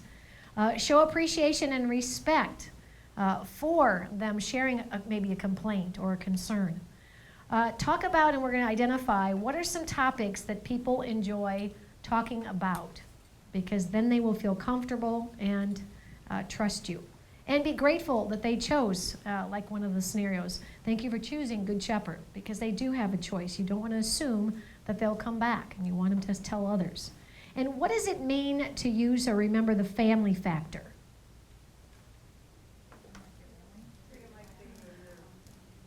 Yeah. If your mom or your dad or your child or your spouse was sitting in that bed or at that appointment, how would you want them to be cared for?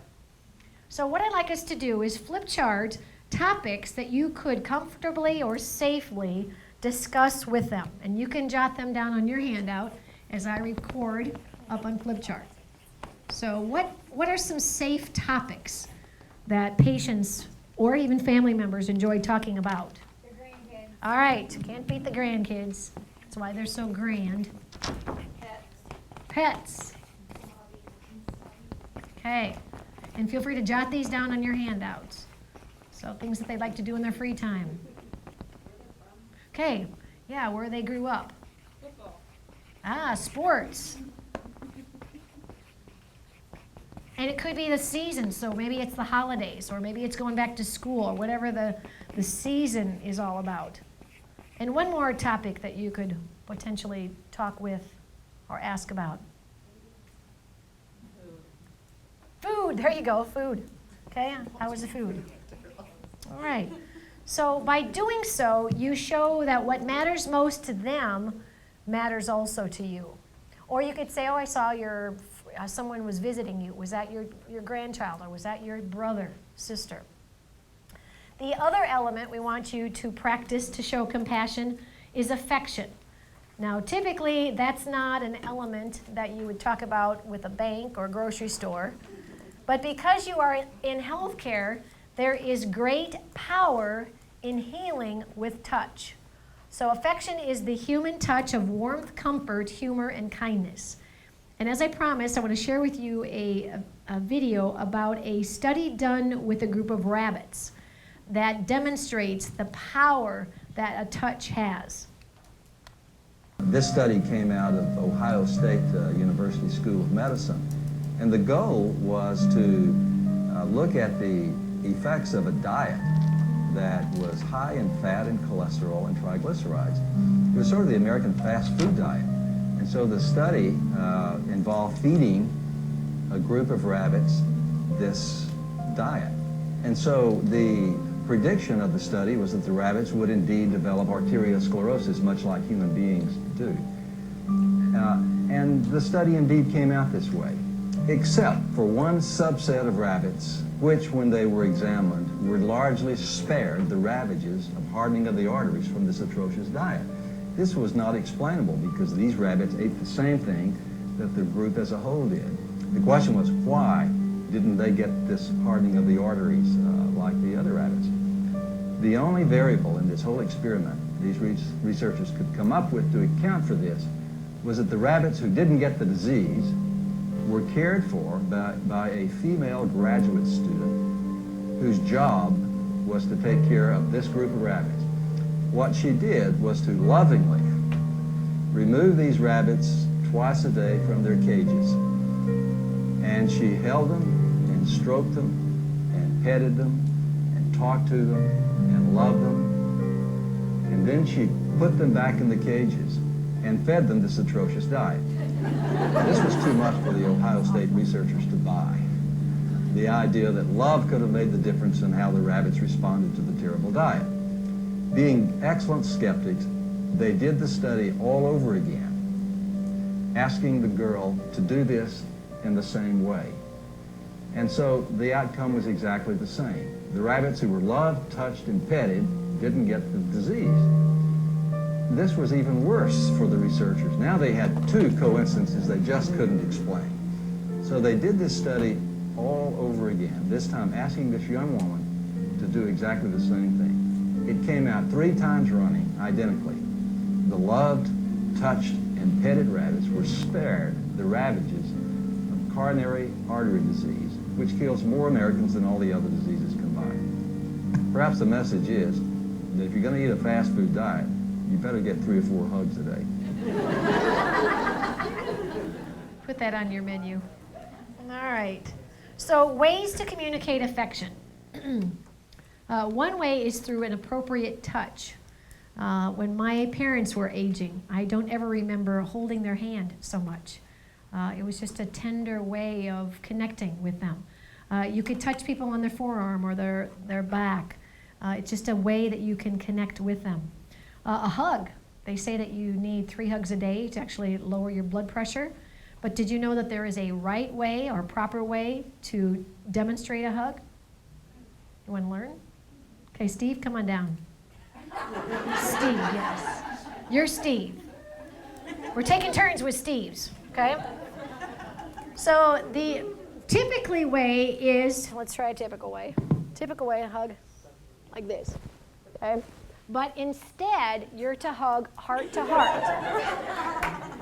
Heart to heart, and hold, don't pat.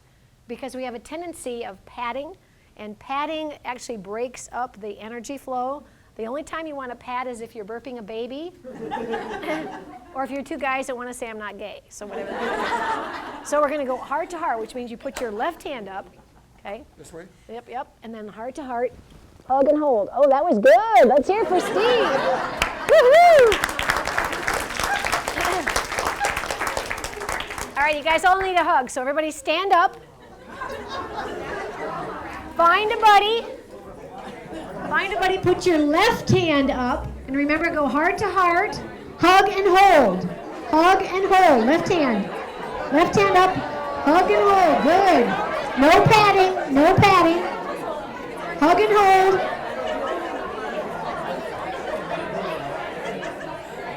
Left hand, yep, there we go. Left hand up, hug and hold. Woohoo! All right. There you go, left hand up, hug and hold. All right, take your seat.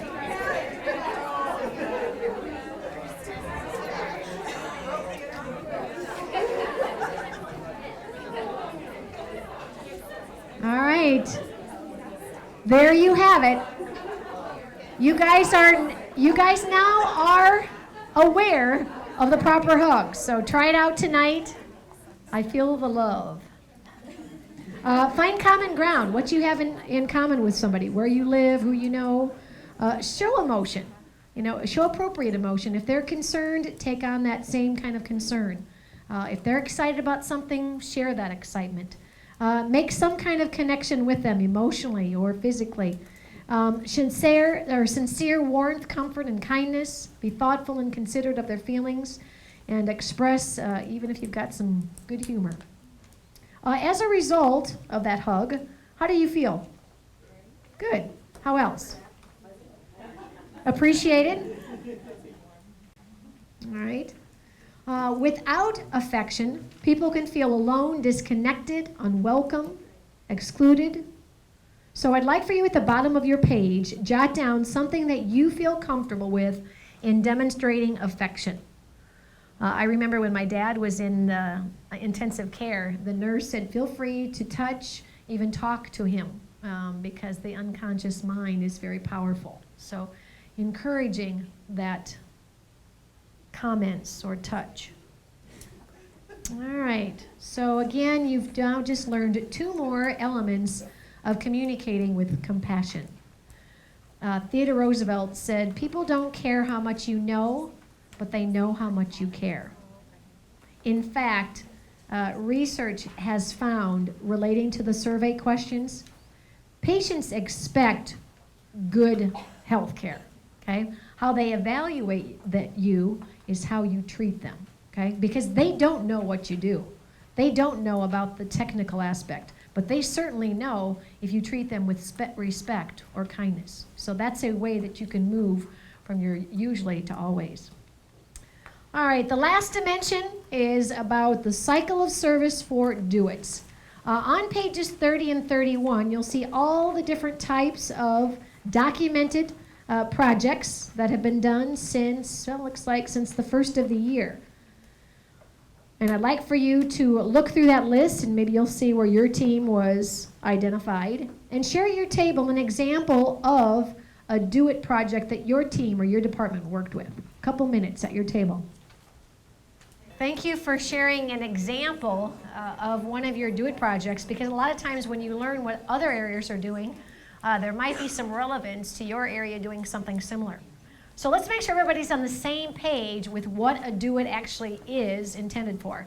On page 32, it stands for what? Go ahead and read it with me. Departmentally Organized Improvement Tactics. Okay? And it doesn't necessarily have to fall just within your department, because how many of you had a project that maybe involved another department or so? Because you're very collaborative. It is intended for you to work on it on a monthly basis using the PDSA process, and we'll share with you what that tool and what that process looks like. And it really speaks to the very heart of the Service Excellence Initiative, because that's when you're looking at ways that you can improve your service or the patient or customer's experience. Goals include eliminating any known patient problem in your area, involving others to have a voice in making suggestions, further implementing things that you've learned in the service excellence workshops, Like with huddles, it's a little more in-depth, but it improves employee communication, empowerment, and job satisfaction because people are involved. You want to make sure once you've implemented a project that it stays and it's hardwired, so you might want to review your progress. Projects will be addressed using your PDSA form. And how many of you found that it, again, is another way to build some teamwork and have some fun along the way? Good.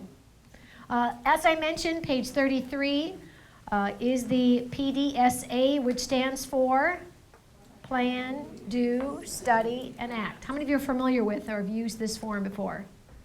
All right. And Devin, you're the resident expert. Do you want to talk through these next 2 pages? Let's give her some appreciation.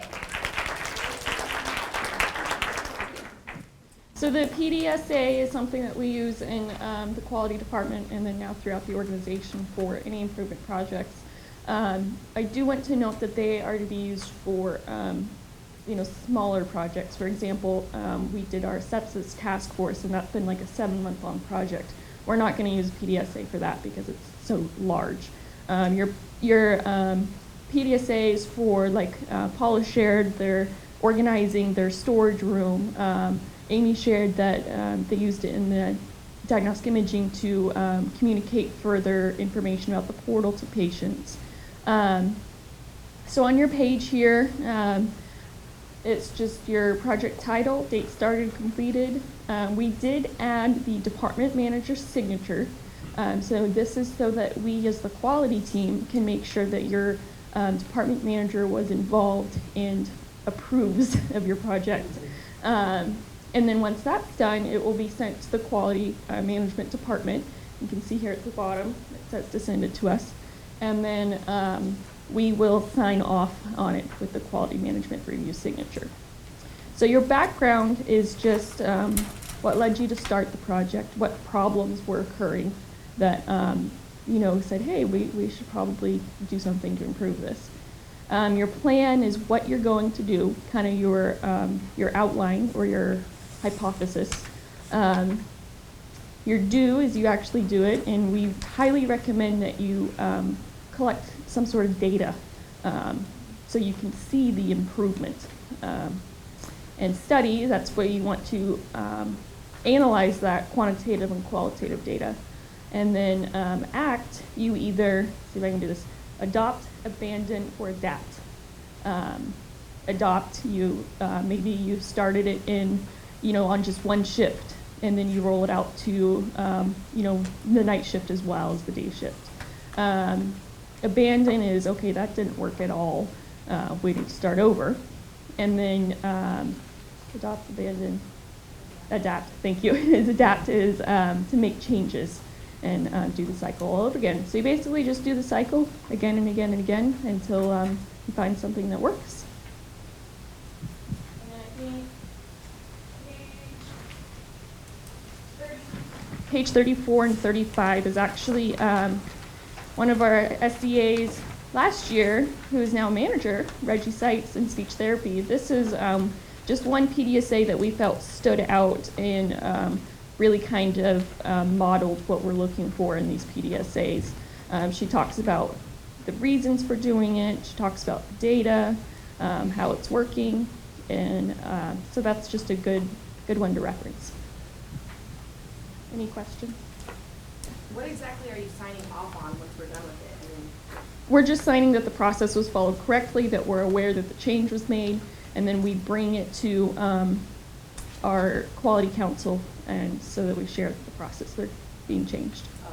Yeah, it's saying that we received it, basically. Okay. Good question.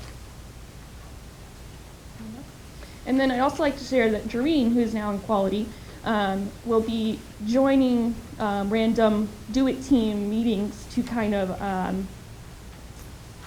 I guess, just audit how you're doing and offer any help. And remember that as a team, quality is here to help you. So we are more than happy to offer ideas, offer suggestions, say, hey, we don't really know if that will work. And then we will also be looking at the completed do-it projects to make sure that the processes are still hardwired, 3, 4, 5 months down the road to make sure they're still effective. Thank you, Devin. Woo. Process improvement at its finest. One way to identify potential projects is to look at the use of the service recovery policy. You may remember that was rolled out. Was that rolled out for the first time last year? I know you guys taught that in your workshop last year.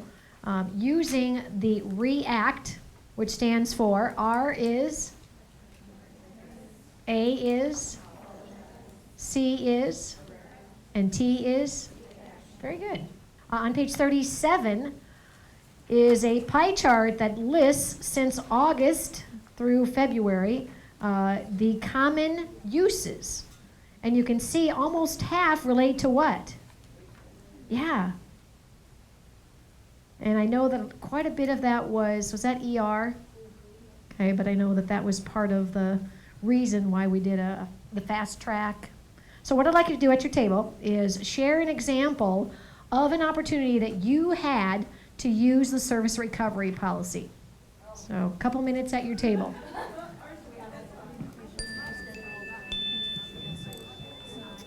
All right, thank you for recovering. Because like the old adage is whoever hears the complaint becomes that patient's saint. And the other mantra is that if we mess up, we just need to fess up and dress up. All right. So we want to teach you a technique that you can use in your do-it process to understand the experience that a customer, could be a patient, could be somebody at home with hospice care, goes through.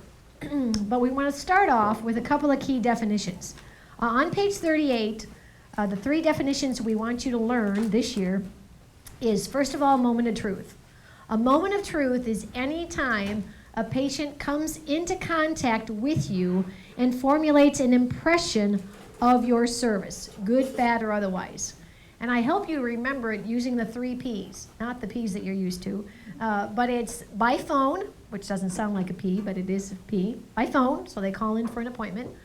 In print, so it could be a brochure, it could be a letter, it could be instructions given, or in person, so face-to-face. When you put all of those moments of truth together in a given process or a scheduled appointment, that makes up what we call the cycle of service. So those are all those touch points in which they formulate their opinion. And our advantage would be to think about what those moments are and prepare to deliver the best possible experience we can.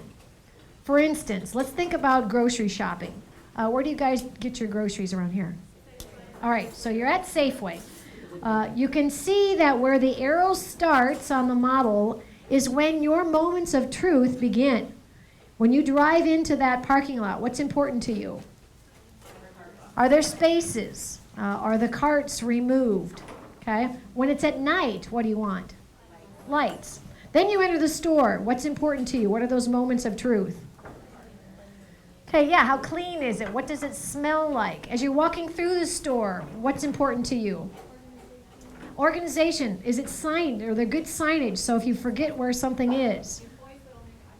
Okay, and do you know which ones are employees? How many of you have ever asked somebody for help and you realized that they were just stocking the shelf from Frito-Lay? Okay, so do they know who to go to? What's important to you as you check out? All right, acknowledgement. How long are you waiting in that line? And my pet peeve is when the clerk or the bagger are talking to each other. They're not focused on the customer. They're not saying, did you find everything? And even what's impressed about when you leave the store, do they thank you? What else? Do they help you? Okay? Yeah, exactly. So at the bottom of that page are the rewards then. So as you enter the parking lot, enter the store, what does it mean to have well-stocked and faced items? Did anybody ever work at a grocery store? Do you know what that means? Okay, what does facing mean? Yeah, so you don't have to reach in to get the item. It's actually pulled forward, and you can see what it is. So let's try this out. On the next page, we're going to do a cycle of service as if you were taking someone to your emergency room, okay? And we're just going to do some of the examples to get an idea of the different steps. So first of all, you'd come off whatever that road is. Okay? What might be the first moment of truth? All right, so where do I park? Okay, so obviously the construction might be a factor. Okay, that would be a reward strategy. What else then, once they come into the parking lot? Reader board? Ah, okay, so signage, is that what you mean? All right, so the signage. Okay, what would be important there? Okay, yeah, so which door? Which door do I enter? Okay, even when I come into the door, if you're with somebody who's injured, what's going to be important to you? Wheelchair. All right, is the wheelchair accessible? Okay. Is somebody available to help you? Okay, help you walk in.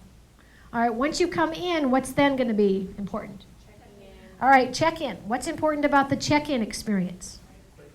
All right, so is it in a private area, or are you going to have to tell your personals in front of a group of people listening on?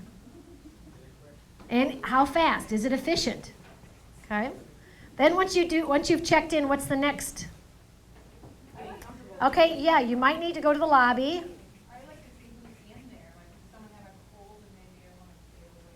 Okay, so seating. What else in that waiting? Okay, the temperature. Okay, do you know how long it's going to be? Okay. And what do you mean by environment?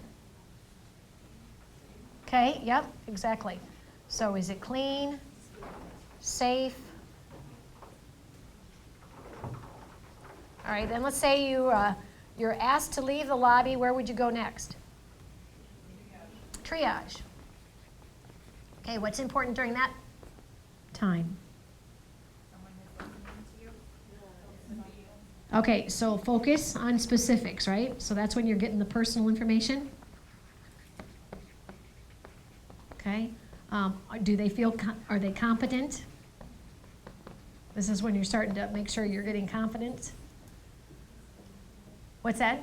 Okay, yep. Do you feel as though they are taking truly into account all your situations? Once you go through triage, what would be next? All right, so you go to a room. So are you escorted? Can family go with you? Okay, I know that's oftentimes when I've been with a family member. Can family come with you? What else would be a reward strategy? All right, so when you get there, what's going to help you be comfortable? What? Yeah, there you go. Offer for a blanket. Water if it's possible. Okay, lighting, call lights. Okay. And what would be the next one after the room assignment? All right. Okay, so what would be important once the doctor appears? You'd want to know that the doctor's already looked at some notes, because you probably would have spent quite a bit of time giving some information, and you don't want to have to go through all of that again. So I would say a confirmation that you understand why you're here, what the situation was, anything else? Okay. Yep, so how personal and how professional. So you want both the expertise, but you also want the comfort to know that they treat you like a person. Respect, exactly. So with that being just kind of a brief overview of this tool, we want you to take this back to your area or department and do it for your customers. So Edie, we got you a good start on yours. But what would be the benefit? What do you feel we've just done as a part of this exercise? Yeah, what's it like to be a patient of ours? And what all the things that they wonder about. I know one study was to actually shadow a patient, not from the standpoint of helping them, obviously you could, but shadowing, actually following them along and wonder, kind of like you were saying, you know, what are some of the confusing parts of our process? Where to go, what to do? Am I doing something I'm allowed to do? And make sure that they don't feel intimidated by the process. And those would be examples of your reward strategies. So this is your assignment after this workshop. But before we end, we want to do a review. On the next page, 40, is a graduate review. I'll read the statement, and as a class, you guys can tell me if it's true or false. If it's false, tell me what made it incorrect. Number 1, a moment of truth is any time a customer gets an impression of our service. Yes. Number 2, it would be valuable to develop a reward strategy for each moment of truth. Yes, we anticipate what's going to matter most. Number 3, the organizational-wide accountability agreement is a dashboard of the key measures to monitor our progress in becoming an employer and provider of choice. Good. Number 4, our I-CARE standards describe the behaviors expected of leadership to inspire, communicate, apologize, respect, and express themselves. Okay, what's wrong with that? Everyone. And are those the right I-CARE? Okay, you got this. Number 5, each department needs to hold either weekly do-it meetings or monthly service huddles. Why? Very good. Yep, just the opposite. Monthly do-its and weekly huddles. Number 6, a whiner is powerless because he or she blames others for their situation. Yeah, it's true. They could make a different choice, but they choose to be powerless, or that's what they believe. Number 7, by growing our circle of influence, we increase our capacity to help people heal. Yes. Number 8, Everyone's a Caregiver is a web-based educational app for nurses to complete. Why? Good. Number 9, the results of the Employee Engagement Survey, Leadership Empowerment Survey, and Internal Service Scorecard provide valuable feedback for department do-it projects. Yes, that would be a great, in addition to the patient feedback, you also want to look at employee feedback. At number 10, it is not advised to touch a patient in case of infection. To a degree, that's true, but you can use gloves to be appropriate. Number 11, PDSA is our process improvement methodology to plan, do, study, and act to resolve a problem. And number 12, in order to become a hospital of choice, we need to make our I-CARE standards of behavior a part of our everyday work life. All right, good job. So congratulations. All right, we've covered a lot in a short period of time, but I'd like for you to think about the best idea that you've learned and recorded on your evaluation, but also spend some time now on page 41 jotting down any question or suggestion that you'd like for administration or your administrative council to do. During your workshop, they would actually be present and you would conduct it right then, but for your purpose, you get to have a little more time with them. So let me give you some time now to think about any question, comment, suggestion you'd like to offer. If you want to, ask about the construction, if there's any rumor that you've heard, feel free. This would be a time to ask. I'd also thank you. Thank you guys. You guys have really made this workshop come to life. I was telling Devin, I said, wow, you guys have asked such great questions that really shows you are embracing this. So we want to close with a video about 212 degrees. Does anyone know what happens at 212 degrees? Water boils. So it's again the difference between what that 1% or 1 degree can make.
simple message, but it goes to show that one extra minute with somebody can make a difference.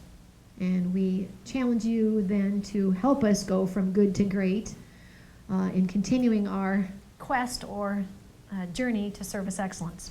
So before you leave, turn and say thanks to your table mates for their contributions, ideas, making a difference.